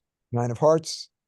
And we're gonna look at a pot size where, and now all of a sudden our kings wake up and bet. Now we wanna donk a little bit with our But it's overpairs. small, we're blockering. Yes, wanna bunker donk. Overpair. Bunker donk. Look what our trips are doing. Our twos. Interesting. Well, the way the hand was played, I would have been inclined to bet on the river. But the way we originally had it, where he kept donking, now that's when I was checking on the river. Yeah, where he kept calling. No, Which we cannot solve.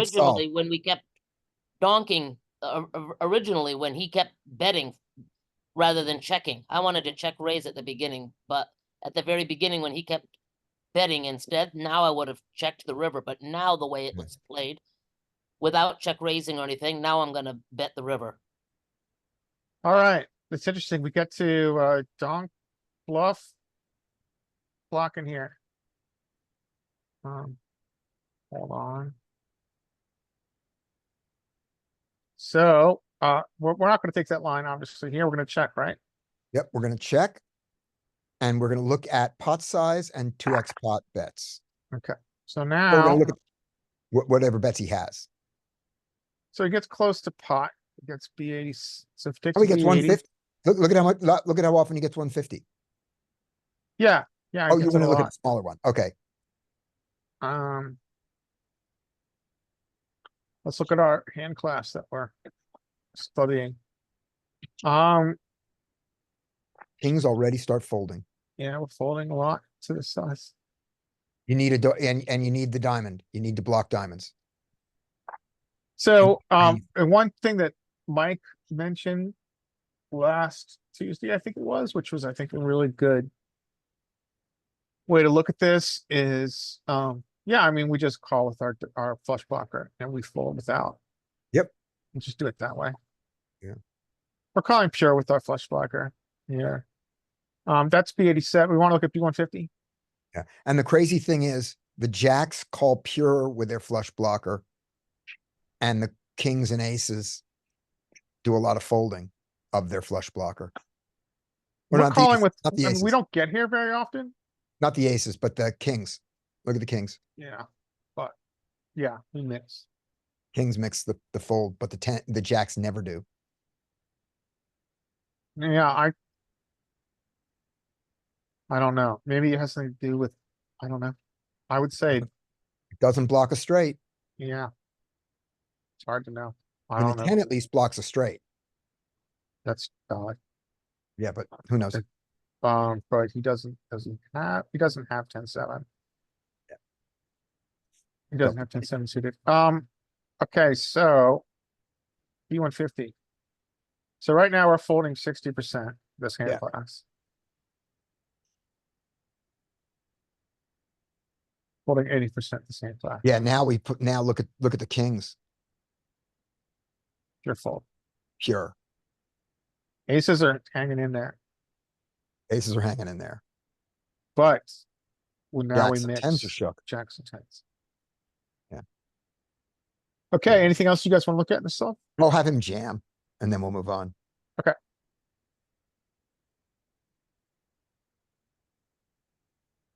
Folding 99% of Sorry. hands. Can you tell me on the flop what the action on flop is and turn, please? I lost that. Sure. What action on flop is what again? The action on the, Yes, you are the action on the flop on that end. Yes, you are putting on the Okay, solver. so on flop, out of position in solver is supposed to check range. We gave button a small bet and we're always calling with our other pairs. Okay. with some check raises. Yes, with some check raises. Yeah. So, and then turn, when he polarizes, we begin to, well, we call. And then check, and then we kind of went through. All right, I'm gonna hand it back. So Mike says that the jacks can call pure because he can have a singleton ace of diamonds or a singleton king of diamonds that he might be bluffing, Yeah, that makes sense. that are Where ace, I'm ace, blocking king, his, king his would block. But take, ace, but ace of diamonds. Go ahead. oh, but then if that was the case, then when we had the king of not diamonds, we would call because that unblocks his king of diamonds bluff, and we don't. So I don't think that's why, Mike. Yeah, good point. But both could be true. It's possible they interact in some crazy way. It's also possible that solver just roll dice and give us random outputs that we're trying to make sense of, that we are cavemen looking up at the sky drawing pictures. I hope not. I mean, I hope the EV means something, right? I mean, Oh, it look is, look at the difference in the EV. Look at the difference in the EV of the king, king and the jack and the jack, jack. I mean, we've got, okay, so, And then we'll well, move on. first, let's look at the difference between calling with, the king, right? So if you call with the king of diamonds, it's a 3-chip difference. Yeah, So then. And then it's winning money, right. Okay, calling with the jack of diamonds. so there must be a reason. But Okay, that part is definitely caveman looking up at the stars and burning incense, trying to figure it out. 'Cause I have no clue. exactly. All right. Hey, Scotty. Yeah. Wanted to illustrate the pre-flop with the pairs on the button. I wanted to show you guys something. Yeah, yeah. Let me stop. See it. Just to illustrate, I think this might cause some stir, especially amongst the degens here on the call. So first screen that we're looking at is just versus a 2.5x raise. And on the button, I mean, just notice it just hates calling with all of these lower pairs. It hates it. Even at deeper stacks, there's just no difference. It just doesn't like it. So now when we go to, this is what surprised me the most is, oops, I got to be able to see my tabs up here. Sorry, move that down. It's getting blocked. I could see it. Okay, now even to a 2x, look at this, to a 2x raise. It hates it even more. Wow. Can you go back to the first? Let's see what the rank structure is in the first tab. Yeah, and I think that is the function of the rake structure. The first rake structure is to NL50 rake Yeah. structure. Right. And the rest of them that we're going to see are the 8 max live 10%. Right. Yeah, I mean, rake is such a big influencer here, I think. So as it gets I mean, bigger, it's never I don't gonna, know how big of a difference is live 10% versus the NL50. I don't know. Well, we can look at it. So if you go back to the first tab, What is go to- the NL50 rake structure? then go to change. the NL50 rake structure is probably something like It- 5% And across then the go board, to, and then but the live 10% might Yeah, be, there you go. it has a drop or something. They might be calculating it that way. So it's interesting because it's got a smaller cap, but a higher rake. As opposed to NL50, which has a lower rake, but a higher cap. Riddle me that, Batman. Is there really a huge difference? I mean, one way we could look at it is look at prime dope and look at how, I mean, prime dope is really good for understanding cash rake because it translates it to big blinds per 100, which is all that really matters, right? And then we can kind of correlate the different big blind versus 100 there. But I don't, off the top of my head, we need a mathematician, like someone who has a math degree from UC Berkeley or some other very good school to, off the top of their head, help us understand the calculations there. Yeah. So But I think generally, The live rake is front loaded. that's, yeah, the live rake, yeah. Now we're So getting. you lose all your rake in all the medium hands, you're paying a ton in the live 10%. That's a good way to look at it. Yeah. You're gonna pay higher rake on more hands. Bye, Makina. Thanks for hanging. We do this again tomorrow. Same time if you want to come. And I think the theory is that. I mean, the other thing we don't know is if that live rake is no flop, no drop, because I know that the rake in the online is no flop, no drop. I think Yeah. Scotty quizzed them and got very nebulous answers a couple of years ago, a couple months Yeah. ago. The way you would look at the 2.5 is, Mike, you can, instead of looking at your 2.5, with the 2.5, you can look under that 8 max, you can do the live 10%, and it'll also give you the 2.5 option.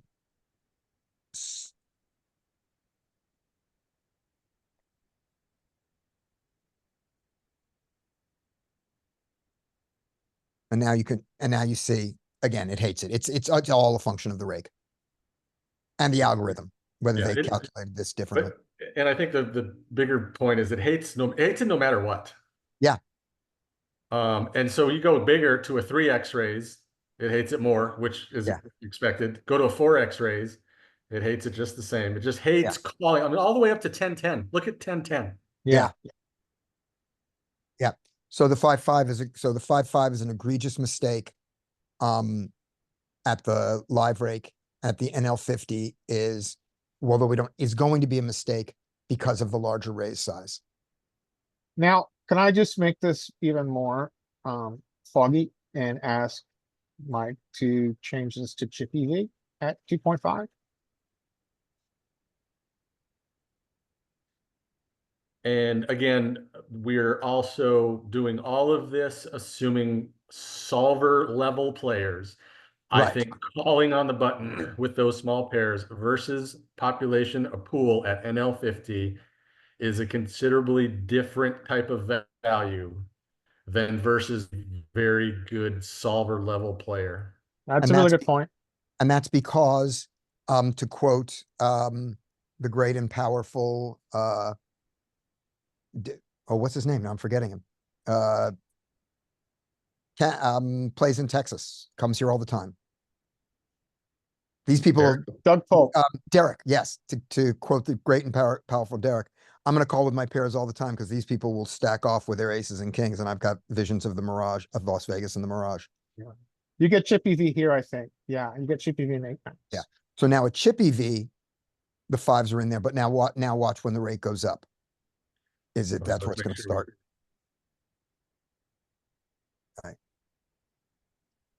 Yeah, chip EV, you're set on. Chip EV, you set mine the 5s. Now go up to, now make the rake bigger.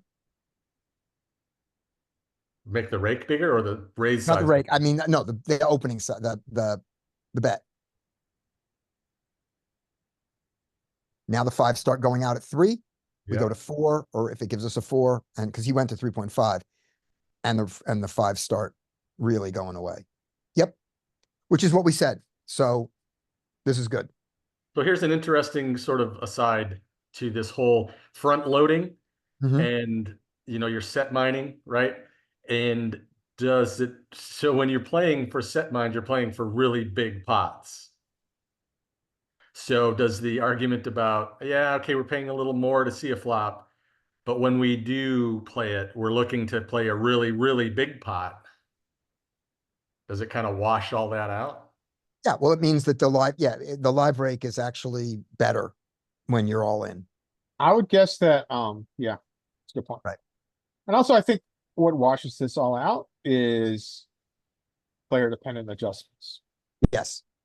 Are you getting, and so here are the reasons why this could be more profitable, why playing the 5-5 here is more profitable than solver thinks, against our player pool.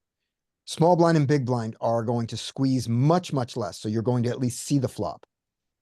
In solver land, they squeeze a lot and you just throw away your equity. Yeah, good point. In our world, the king doesn't fold to the 2x pot on the river when we have it. And so we get all his money. The solver, we saw that the king and ace, they folded to the 2x pot 100% of the time. Only the jack and 10-10 called. And I think not the 2x, the jack and the 10-10 folded. So even pot size. So we get paid off more. And then the last thing is, maybe, I don't know if this is true in our population, we actually get to the river with 5-5 more often than we do against solver. And realize our 5-5 equity against his ace king after one bet. He bets ace king once on the flop. He donks ace king. We call, the 2 comes and it goes check, and we win with our 5s. Maybe that's how the world works in our world. Yeah. And those would be the arguments for playing it. Yeah. And then the last thing is maybe he rolled a really high number because the 5-5 isn't a fold at NL50 in 3.5 100% of the time. Yes, it is. Never mind. At 3.5 it was. Okay. So we are on to skate.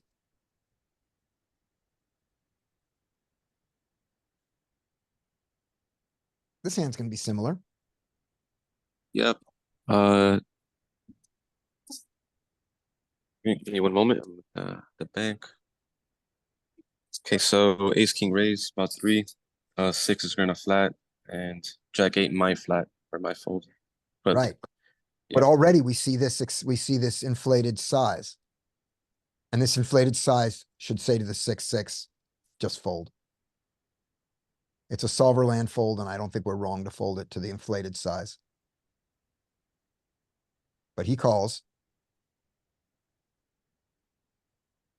And against normal size, the jack 8 suited here is probably a fold. And against bigger size, so here we go. So this was 1, 2, 3. So low jack. Here we go. Low jack raised, button called, and now we're on the big blind with our jack 8 suited. Yay. I found the fold. Okay.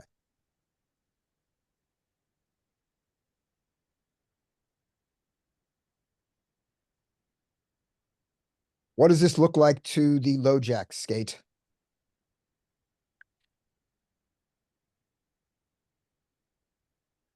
Are you there, Skate? Oh yeah, like you mean the flop?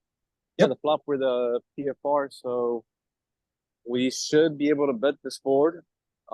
Yeah, and anything like lower than a jack, maybe do a lot more checking, I guess. Yep. I agree. like the And, bet here. I and this think ace king is gonna also, this ace king is also gonna go for check raises. Yeah, I would say that if you're gonna have one board texture, I'm ignoring our combo. Mhm. If we're gonna have one board texture where we're gonna bet. And we're, obviously none of us, well, most of us, I know I'm not gonna remember exact frequency of board textures. This board texture really likes a bet. Is Yeah. I think we do a lot of betting on this board, but every hand that bets this board, I think also checks it. I agree, and I think a check raise is really sexy here. Right. And so he can do either one here. And the one reason why I would be really comfortable going for the check raise on this is I just don't care if the board goes check, check. If I had king, queen, I would care a lot more. Because because I say there's always an ace. And I say it that way. And I say it that way at the table live. Is it wrong that I think you were just possessed by Joey for a minute? Is that wrong? Shout out to Joey. All right. But Skate's gonna bet this one, which is fine, and this villain goes for the sexy check raise.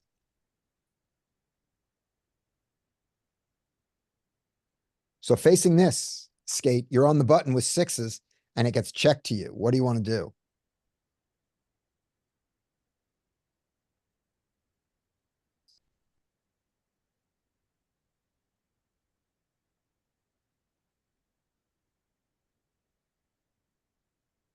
All right, let me check to see if Skate is talking in the chat.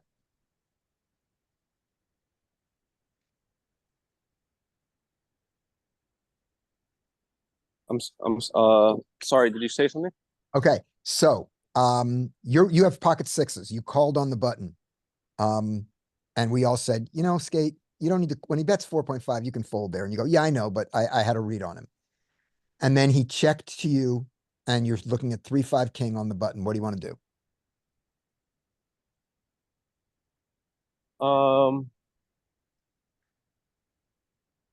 Well, first, I would think if that. Well, my first thought is, are they a straightforward player that's gonna, pretty much disguise their hand where they check a lot of their weak stuff and bet a lot of their strong stuff? Then yes, I can consider a bet. But against the good player, I would do a lot of checking. Good. So Dean asks, don't you want to get value from 6-6 to 10-10 on this flop? Yes, you do. And one of the ways to get value from them is by check raising them.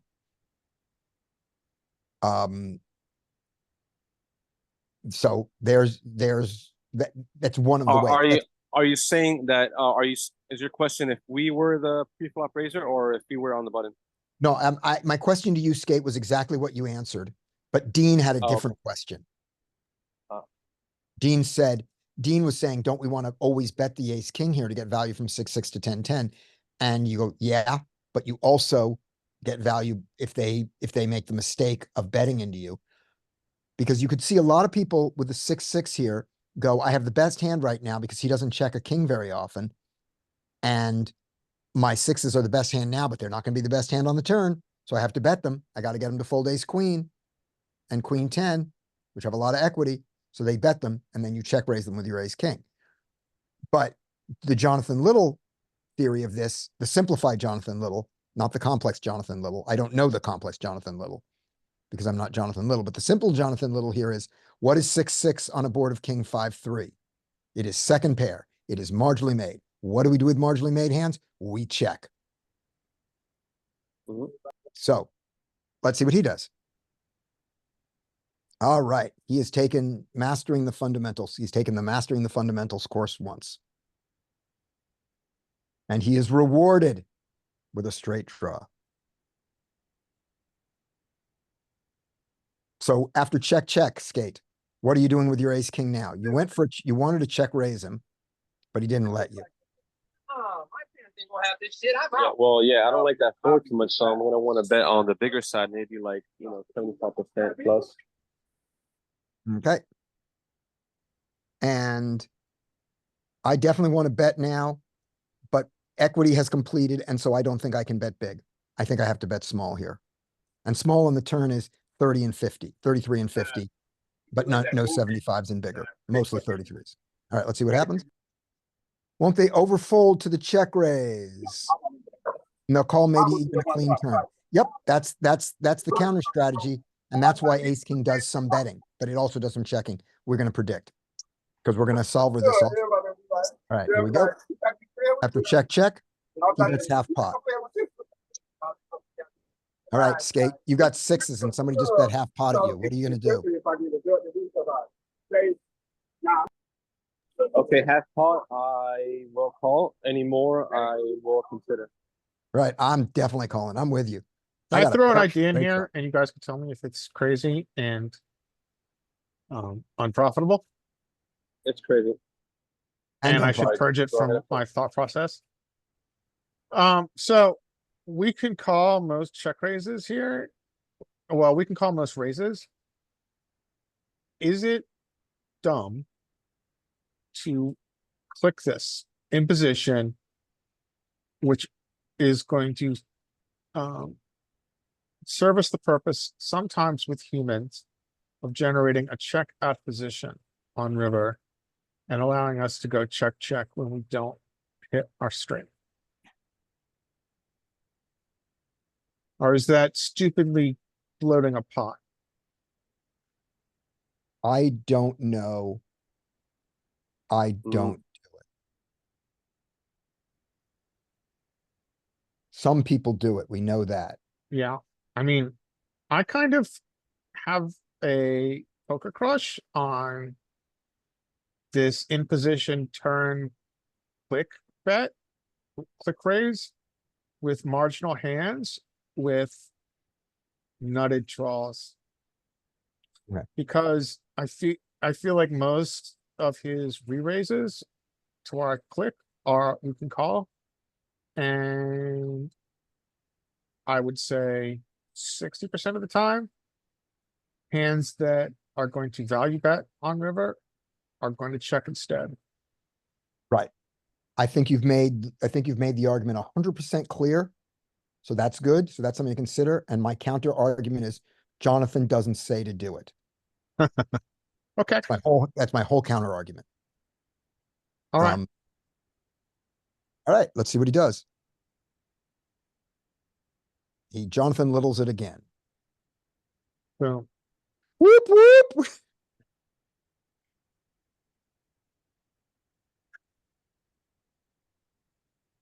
All right, Skate. What does ace king do now?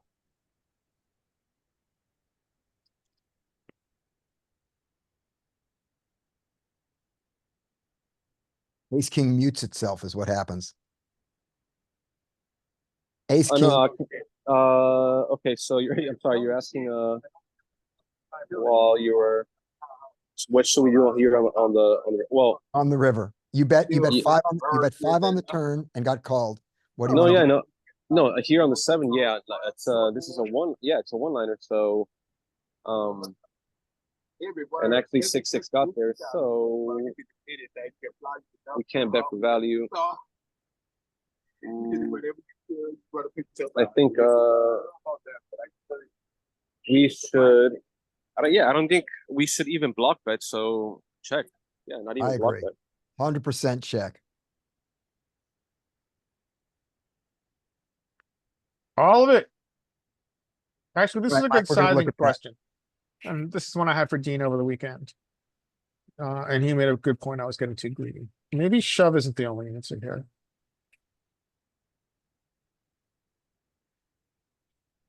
Well, No. you're gonna raise at least to 60, right? You're gonna put in 40 more. Definitely. That leaves him with 34 behind. How elastic and inelastic is he?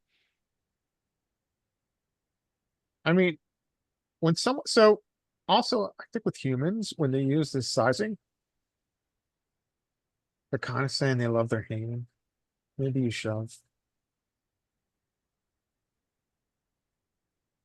I mean, a lot of people simplify here and say the argument that we've made 100 times. All right, that, okay, well, we shove because it's more profitable if you're in this spot 1,000 times. Because you get enough calls to make it more profitable to shove than you do to try to eke out value by 3xing it. Mm-hmm.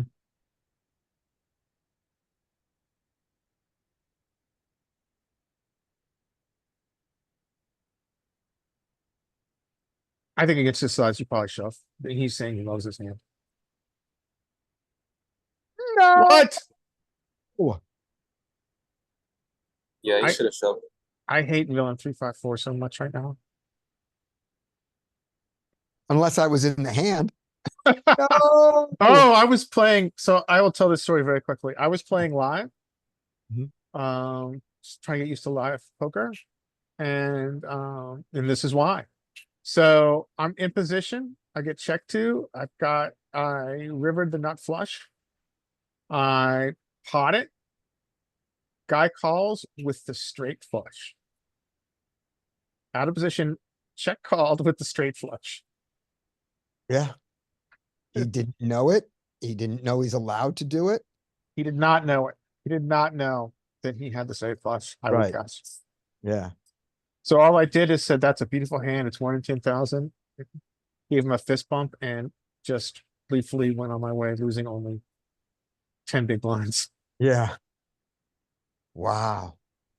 I love that hand. I love your hand. Yeah, I love it so much. I'm so happy right now for you. I'm All so right. happy that you had the straight flush. I literally just remember just smiling, being just thrilled, and oh, that's such a beautiful hand, dude. So clearly this spot is good because I want to solve this one too. There are questions on this one. So load it up. Hey, I was just checking something. I got it ready if you want to see it. Yeah. Take it, Mike. Because your thing that it's that the flop board, the flop I was wrong about, that there are no. So let's see it. Okay. What were I had it because I changed it because I wanted to compare. What were it was King of Hearts, what? King of Hearts, 3 of diamonds, 5 of spades.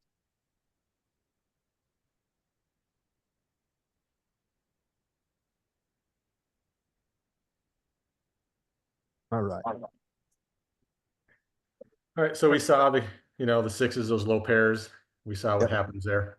Mhm. We get the flop, the low jack, and you'll notice this is almost a range bet. We're using large sizing. Wow. Out of position, range bet, large.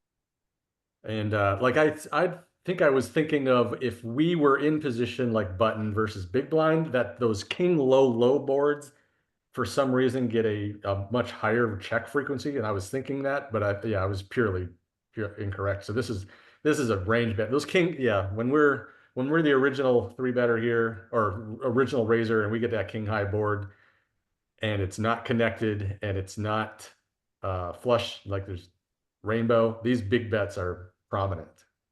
Wow.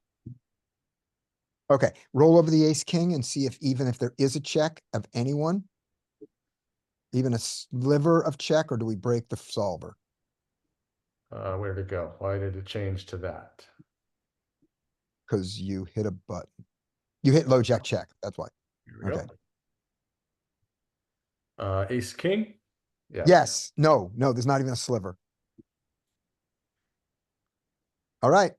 Oh, Yeah. no, there is. There's a sliver of ace of clubs, king of spades. It's solver noise, but we doesn't break the solver. What'd they do? So they checked. They did check. Okay. Check. So now we can see what the sixes do.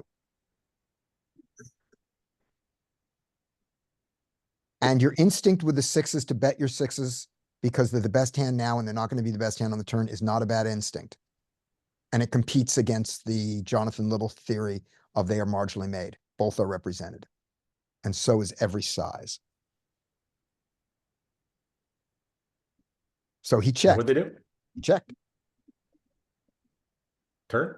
So this is good. The things that we argued about, the solver mixed, except for the ace king, which I was just wrong about. Okay, he Turn? checked. The turn is the 4 of clubs. And now what size does your ace king get to go? You're gonna have to do that.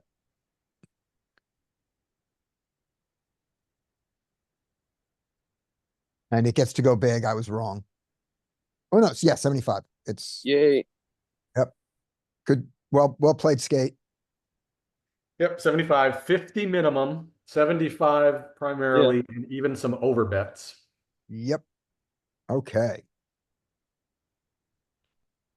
What they Yeah, I do? wouldn't go too small. Like, since we checked that turn, I wouldn't.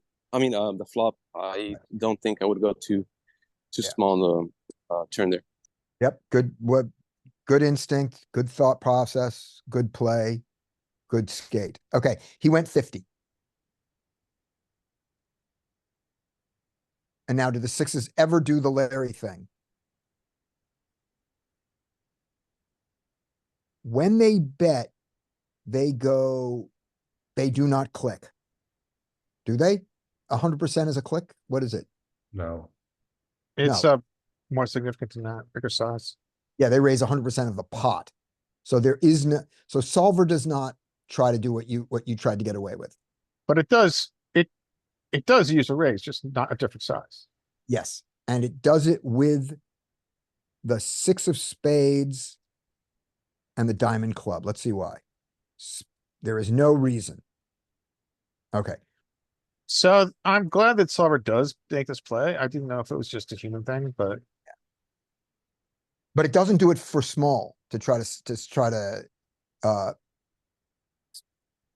it's not buying a free river because it's a bet. Isn't that bet comparable to what the river bet's going to be? It's a pot size bet. yeah, it's a big bet. It's a bigger bet than what I was thinking, but it's a bigger bet because it might be matching our sets. Oh, and this is great. That if you look at the suits of 7-7 and 6-6, what this tells me, like look at the suits on 7-7, now look at the suits on 6-6. This tells me don't bother to try to learn the difference. I think you saved yourself a lot of mental I anguish. just did, yes. All right, What'd they do? they called a very, very reasonable thing to do. And now the 7 comes in. And it is, by the way, the 7 of hearts. Okay, what's our prediction with all our top pair? I think it checks pure. Check, for God's sakes, check. No, Oh, don't care. He just, I mean, if you looked at range versus range here, in position just may not have any straights. sure he does. He has 6s. We saw it. Okay, well, if we go to filters and hit straight. Yeah, you're right. Yeah, we saw it. We saw the range. We've got it 0.9%. We've got one combo, Yeah. 5%. All added together. All right, so the king, so we just bet this. And the size bet.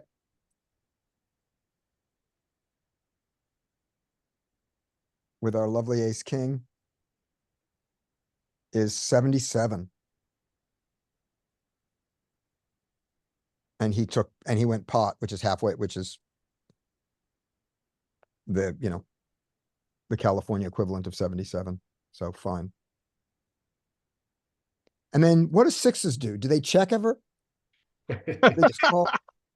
All right, guys, I'll be back later. I gotta go get a haircut. Yeah, I'm just curious see you, to see what to Skate. do on the river, but I'll watch the replay. Thank you, nice hand. And we'll see you tomorrow too. Okay, For bye. sure. Bye. We look at our hand classes here. Like by filters if you want.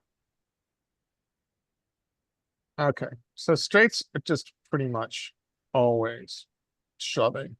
Yeah, he doesn't have 6-8. We're not worried about being No. overstraight here. And he has sets. He has sets of kings, so it makes sense, right? Yeah. It makes sense that we use this size. I didn't, And I think the set of like, where are we? Yeah, we don't have kings here.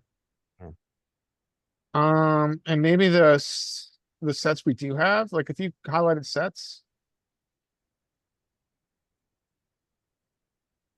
Maybe we use a smaller raise size here because he's got kings, but we would know that if we saw what happened if we bet. does he have any straights? Does LoJack have any straights here?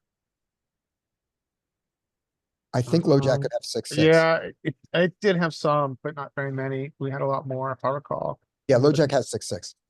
He just doesn't have 7. He just doesn't have the suited connector versions that we have. Okay.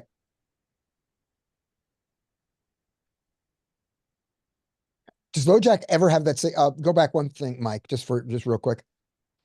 Go to range height and see if those sixes are like 0.0001% of every having them. For LoJack, like how much do you not have to worry about it? Yeah, he doesn't have it. He doesn't have it. Okay. All right. I shall steal back screen. Zoom. Here we go. And everyone has done a hand. So my question is, the tempo of this is virtually every hand we've looked at, we've wanted to solve because these are deep. And Yeah, this is a really good filter. Shout out to multi-table Foley. And so next week we'll continue this filter and I'll take I'll take out the limps. So we'll really do the pure version of this. Yeah. For the last minutes, do we want to go at the same tempo and get through maybe 1 or 2 more hands? Or do we want to not solve the last ones just to get through some volume? I think I want to do that because we'll do this again next week. So we're going to do the same So what are our exercise. options again? We're going to do the same exercise. We're going to continue, but for the final 20 minutes of this, we're going to solve fewer, if any. That's So- okay. I'm I'm gonna be happy either way, to be honest. I don't even Yeah. mind going slow and solving them. It's interesting to talk about it all. All But right. whatever you want is fine. Yeah, I'm gonna be tempted to, if there's an interesting hand. All right, we'll continue with this tempo. And then when we get to 12:15, if we have to, we'll go fast just to get to it because we need to end on a hero hand is the tradition. Okay. That's All fine. right, but maybe we'll get one lucky. All right, here we go. Everybody's gone, so it's on to me. Here we go. Ace Jack can raise and it should fold around, but it isn't going to because King Jack is going to call incorrectly and be dominated. Okay, there's the raise, there's the call. I'm going to fold. All right, and bad play is rewarded. Ace Jack on a King 3 board. We have seen that in this situation, we're going to put the King Jack on the button instead. That from low Jack position, this board had a lot of bets when it was rainbow. The flush draw nature is going to make this not a range bet large board, I claim. And Ace Jack is going to be able to bet this with small size and check. And if I were ace jack here, I would bet this one and done, and I would exploitatively push my bet size up a little bit because I'm going to go one and done, and I do not want to encourage a call, because if I get a call, you know, if he floats anything, he's going to win with his float. So I'm going to bet bigger to try to keep him from floating. I'm going to bet 4 point, you know, something like that, 4.2, and he goes 2.58, and then the king jack in position does not need to raise. Keep in the bluffs, call. Plus you're beaten by king, queen, and ace king. So just call. But he doesn't, he raises, making it super easy for villain to fold. That's kind of like where you go, thank you, villain 355. Thank you. Great. Okay.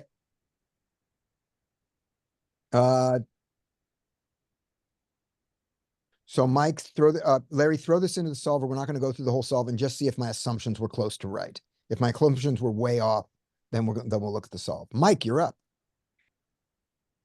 All right. 2, 3, 4. Give me a good one, Scotty. All right, you got All right. this. So ace 10 hijack, that's an open. That should raise and take it. However, we are going to get a call by 9-7, I guess. Yeah, Or yeah, maybe, that's maybe what it is. somebody Yeah. early makes a mistake and raises an ace 10 Oh, we call. could do that. Yep, there you go. It's Okay, a part. there it comes. All right, ace 10's going to ISO, probably, I'm guessing. Yep, And then we're just going to get called by the jack 10. yep, and he's gonna have to play out of position. Justice! And it should go check. And then in position on this board, gosh, I think you could probably go big. But probably like half pots, probably decent. I mean, you got the ace of spades. I mean, you're not doing terrible by betting anything here. Yep, I'm gonna bet. But I think sizing up versus like kind of the field versus pool is probably the way to go. Just make it be 75, no less than 50. Yeah, I'm gonna go 3.5. It's probably wrong. He goes 75. And then should go check. Yep. And this is great. Now when he calls, so this is going to be kind of equity shifting, because he's going to have those flush draws to the big size. He's going to have 10x. He's going to have maybe some lower pairs like 9s, 7s with a spade, all that kind of stuff. 4, 5 if he's just an idiot and that sort of thing. But we have the ace, so we're blocking a bunch of those flush draws. I mean, I would just continue to bet and try to get value from their 10x and their other weird pairs that they have. Mm-hmm. So probably half pot. Right. So I want to bet with this particular combo, I want to bet 15 big blinds here.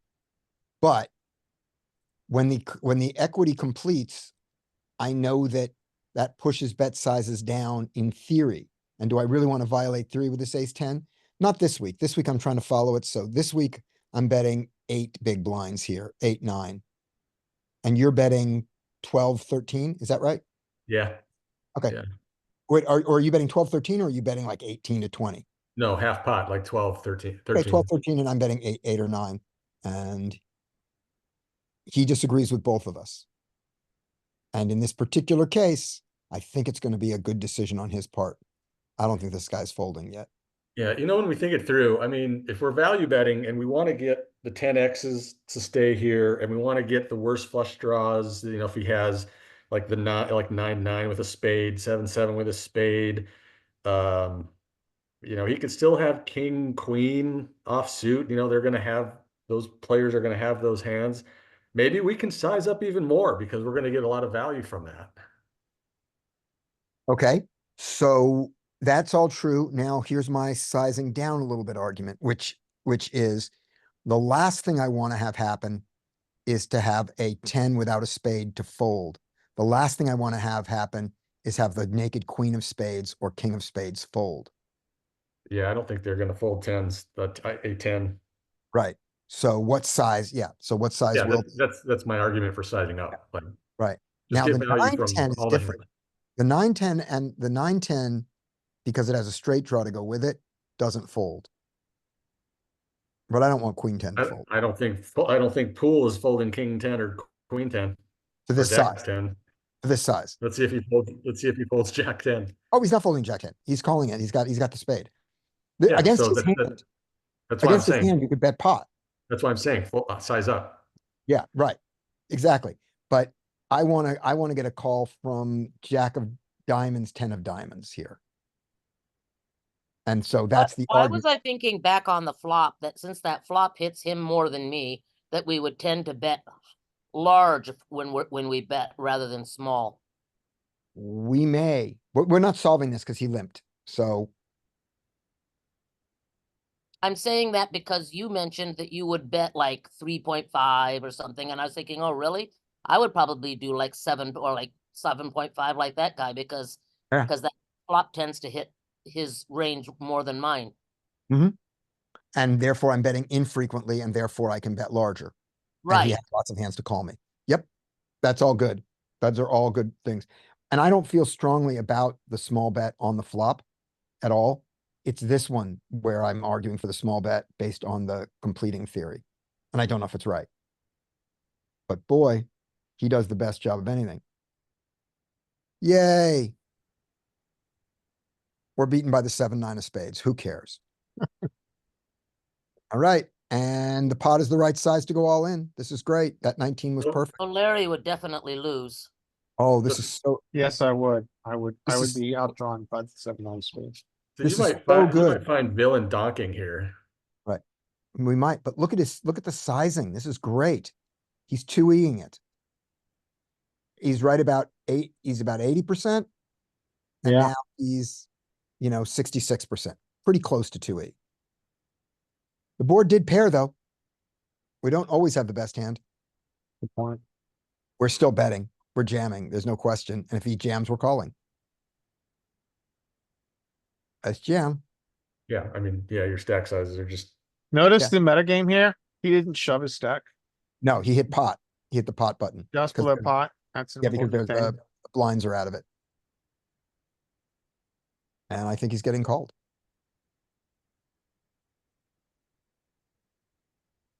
All right. All right. Show us what you got, Larry. All right, so this is for the 4-3 king board.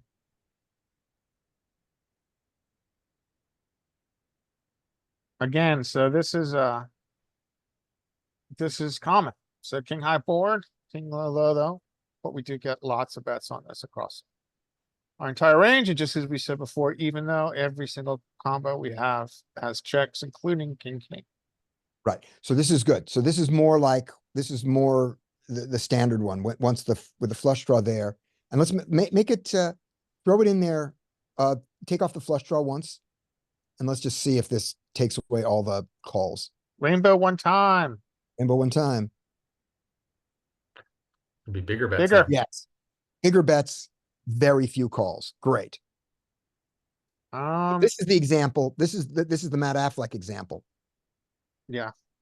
where the flush draw One thing I board. thought about tomorrow on the trainer, do you guys want to train on playing out of position in an SRP against button, like low jack opens, button calls, but just king high boards?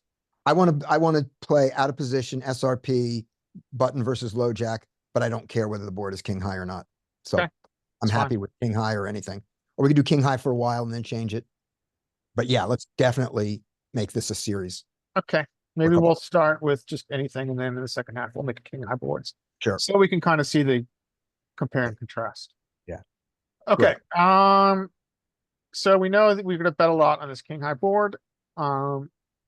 And what else do we want to look at here? And our primary sizing is 33 and 50. And the ace and the hand that we actually have, which was, Ace jack, right? Ace jack off. yeah, it was ace jack. Yeah, it was an ace jack off board and it does some betting. So let's just choose, And it does some Um, larger bet. Yeah, it mixes size. choose V50, so he had king jack. No top pair's gonna call, we're gonna fold yet. Let's And he does call. not raise it. Yeah, he raised in game, didn't he? He raised in game. I just have the flop here. What's the turn? The turn is the lovely, no turn. He raised. And it ended. Oh, and yeah, so, yeah, okay, so. I think Yep. what we wanted to look at here was our betting frequency. That was what our main question was. Yep.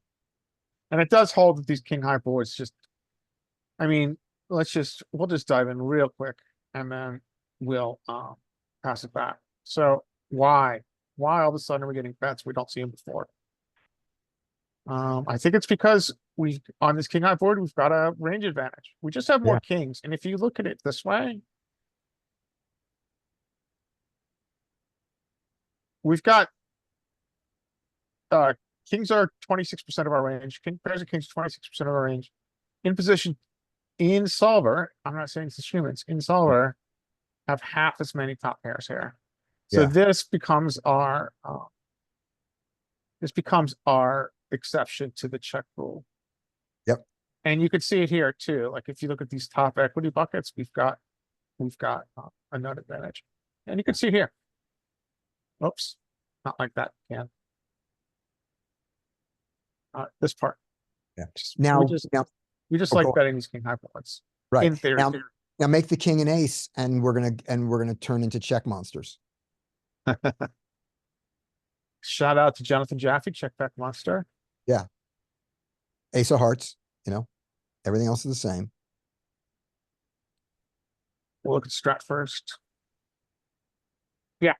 We are just check monsters. Yeah. Yep. So. Oh, real did I tell you fluctuations- guys? I think this is fine to talk about. So I communicated with Jonathan Jaffe on Discord and is going to come back for 4 more webinars on poker coaching. So that's good to know. Great. So anyway, anything else you want to look on this? This is a good one. All right, let me zoom it. There we go. Here we go. That was that one. And then I believe it was Mike who just did. We just did the ace, jack, king, jack. And now we have the ace, king, 6, 6. No, I'm going backwards. This is it. Yeah, we did the ace 10, jack 10 punishment, which we're not going to run. All right, this is Larry's hand. And we've got heroes might be in this hand. Oh yeah, I might. Let's see. So here I might set mine, which is fine. So UTG villain is going to open. Let's see if hero finds a set line or he chooses to pass on this. He takes it. All right, this will be our last hand. And last hand. And okay. Unfortunately, we did not hit it. No. So going with our king high theory we've been talking about, we should bet B33 or B50. Yep, and take it. We choose a B75 and we take it. Yep. And if I'm gonna call here, I need the 6 of spades. And Yes. and the one that does it the most, so this will be the one thing we'll look at. We got to put me on the button for this because I'm not allowed to have this hand here. This will be my one prediction in the solver is the hand that calls the most is 6 of spades, 6 of hearts. And you can only call with a 6 of spades. Everything else has to fold. And you probably fold a lot. You might even, you might fold all 6s. So actually. against this size, yeah, This you size might you're gonna begin to fold all. fold. This size all, but I mean the smaller ones. So that's Not what, necessarily though. So we want to look at this one real quick. yeah, just for that, Sure. and then we'll be done. That's what we're running. Okay, so you definitely have 6s here. Yep. Uh, All right, let me fold. stop sharing. 7 of hearts, 8 of spades, 10 of spades. Share. Okay, so again, you are getting they're checking a lot of this text. This texture's probably wetter Yeah, and he Seven, eight has starts to- more, things start to come. yeah, he's got more that connects here with Yeah. these very dense range. It's just, let's And not it's also forget the he's got a two- and pretty it's condensed two-tone. range. Yeah. And the two-tone, adds the checking.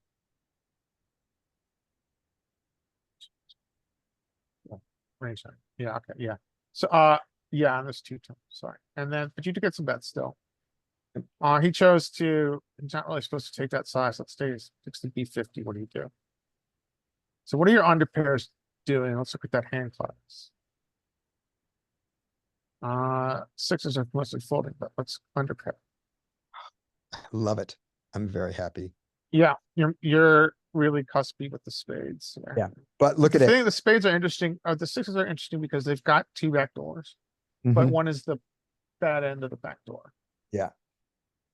But they do some Um, nonsense check raising. But again, you have to have a spade and you really want to have a heart. so the nines and tens, yeah, they just really want to have the spades. Yeah. But your sixes do mix with the spade, but Right. so good fold, alpha. Yep, happy with that. Happy with that, losing that hand that way. And of course, the argument that I shouldn't have been in the hand in the first place is perfectly valid. This is an old hand, probably. I have no idea why I, I'm have folding range there. I'm not so against that's this. why. If at that table, you're just not seeing a lot of three betters behind you. yes, that's exactly it is. And this was probably around when I heard the thing of saying the solver says this, but we really can play these for set mine value on a lot of tables. And this was one where I felt that I could. And you did, you realized you got your 13% shot, which is what you want there. I did that, yeah, and then I lost to a worse hand, but I should have. Okay, So, all right, tomorrow, looking forward to it. We'll do the trainer that we talked about. single raise pots out of position. Yeah. All right. Bye, Thanks, guys. everybody. Thanks, Scotty. I really appreciate it.